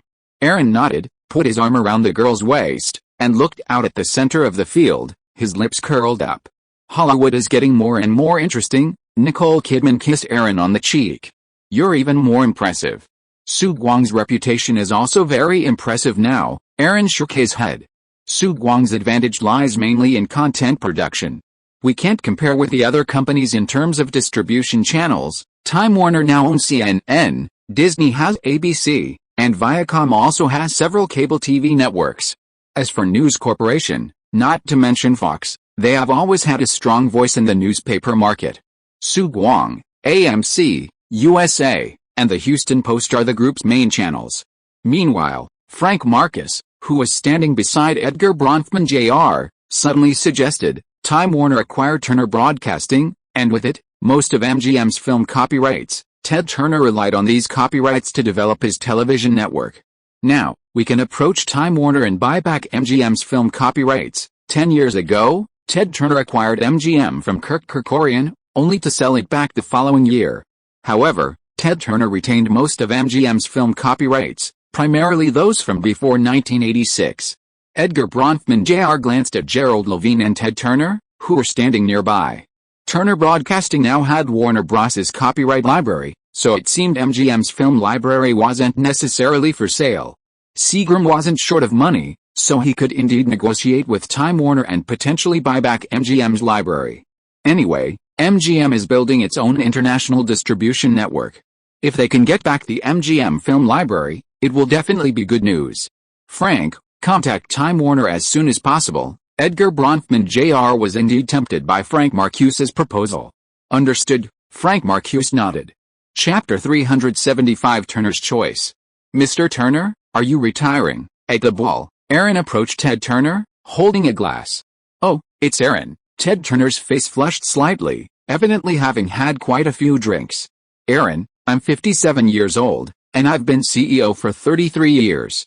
That's a long time for anyone, so I want to experience what it's like to be number two. Aaron was stunned. Turner Broadcasting Network's greatest asset is undoubtedly CNN. Reese Schofield, who helped Ted Turner establish CNN, is Jewish. Ted Turner himself has been known as the Mouth of the South and Captain Mad, primarily for his proclivity for controversial statements. Over the years, Ted Turner's control over CNN has been declining, and the number of Jewish people in CNN's senior management has increased. This was particularly true during the Rodney King incident a few years ago. Ted Turner had requested that CNN air the entire video, but CNN aired an edited version, which was later reversed. Aaron looked at Ted Turner. Mr. Turner, are you really not nostalgic at all? Ted Turner shook his head. In the field of cable news, we have competition from MSNBC and FNC, and now CNN, due to its own large scale, has inevitably become rigid and inflexible. Its influence is inevitably declining, and its ratings will definitely be affected. It is obvious that Ted Turner no longer has the confidence that CNN can maintain its dominance, and for various reasons, he no longer has the ambition to reform CNN. Time Warner and Liberty Media hold almost half of the shares, which is a great constraint on him. Coupled with the obstruction of internal forces, Ted Turner chose to withdraw at this moment. Aaron took a sip of his wine. You're the founder of CNN, so you can exert your influence no matter what. If you need help from Washington, perhaps I can offer some assistance, at least to ease the conflict between you and the White House. Ted Turner, known for his outspokenness and short temper, was a typical Southern redneck, and he had a terrible time with the current Democratic Party. After Clinton came to power, Ted Turner disliked him even more, frequently bringing up Clinton's various sex scandals. Speaking of Washington, Ted Turner stiffened his neck. Are you talking about that lecherous gay father in the White House? Aaron gasped. Forget it, there was no hope. Clinton had a mountain of scandals, yet he strongly supported and promoted LGBTQ+ rights, even allowing a LGBTQ+ community in the military. Ted Turner simply couldn't tolerate this. Aaron, you shouldn't be manipulated and co-opted by certain people. You did a great job in Texas, Ted Turner said, patting Aaron Anderson on the shoulder. Aaron smiled. It's just a matter of mutual benefit. However, the future of CNN is worrying. Without Ted Turner, CNN would undoubtedly be freer, not only in terms of LGBTQ+ issues, but also in terms of black and women's rights. The Jews finally took control of CNN, its most important media outlet. While people like Michael Eisner of Disney were Jewish, the Bass family, the majority shareholder in Disney, was the Anglo-Saxon family. Time Warner was different. Now that Ted Turner had withdrawn, the Jewish community reigned supreme. By the way, it seems some of Turner's businesses still maintain their independence, right? Aaron inquired. CNN, for example, wasn't absorbed into Warner Brothers, but existed alongside them, both part of the Time Warner Group. Hanna-Barbera Animation wasn't absorbed into Warner Brothers Animation. Yes, this is the last thing I can do for them. Of the films released by Warner Brothers this year, only Batman Forever and the Bridges of Madison County, directed and starred by Esther Clintwood, performed well. Batman Forever grossed $180 million in North America and $330 million worldwide, while The Bridges of Madison County grossed $70 million in North America and $180 million worldwide. After chatting with Ted Turner, Aaron congratulated Time Warner Chairman and CEO Gerard Levine. Congratulations, too. The news of Sugin's upcoming IPO has moved all of Hollywood. This is a golden age for Wall Street. Aaron, you've achieved so much at such a young age. You're truly an American youth idol. Although Gerard Levine now helms the world's largest media conglomerate, he is, after all, a professional manager. Unlike helmsmen like Summer Redstone, Rupert Murdoch, and Aaron Anderson, who are themselves major shareholders in their respective companies. Of the current three Hollywood tycoons, Aaron Anderson is the first, but now there seems to be a little Edgar Bronfman. Aaron smiled and said, "Dunning's foundation is still Hollywood." Dunning went public for development. The global entertainment industry is booming, and international competition is intensifying. Dunning can't fall behind. By the way, the DVD Alliance is still recruiting new members, right? Gerard Levin nodded. If nothing unexpected happens, Japanese appliance manufacturers will soon launch DVD players. Time Warner has its own manufacturing business. Warner Music, Warner Brothers, and Warner Television all produce a large number of videotapes every year. It can be said that Time Warner is the largest producer of home entertainment in the United States. In the process of transitioning from videotapes to DVDs, Time Warner is also the most in-depth. Aaron curled his lips. Time Warner acquired Turner Broadcasting, thus acquiring MGM's film copyright library. Add to that Warner Brothers' own film library, and Time Warner now arguably owns the largest copyright library in Hollywood. Furthermore, Warner Brothers Television is also Hollywood's largest drama production company, releasing the most series annually. Time Warner's home entertainment market is sure to see a major leap forward. Gerald Levine mused, "Actually, I envy Dawn's Pixar Studios' 3D computer animation is a revolution. Their debut, Toy Story, achieved remarkable success, holding its own against Disney Animation. Warner Brothers Animation's Bugs Bunny IP is renowned, and its acquisition of Hanna-Barbera Animation includes Tom and Jerry. However, Warner Brothers Animation currently produces mostly DC animated series, and has made relatively few big-screen appearances. The animation market has always been highly valued by Hollywood studios, but they simply can't compete with Disney. Now, the emergence of Pixar seems to point the way forward for other companies." End of this chapter. Thank you so much for reading until the end. Don't forget to give it a like. Looking for more exclusive content and immediate access? Subscribe to our Patreon. Remember, every like, subscription or donation encourages us to continue. Thank you all. See you in the next video.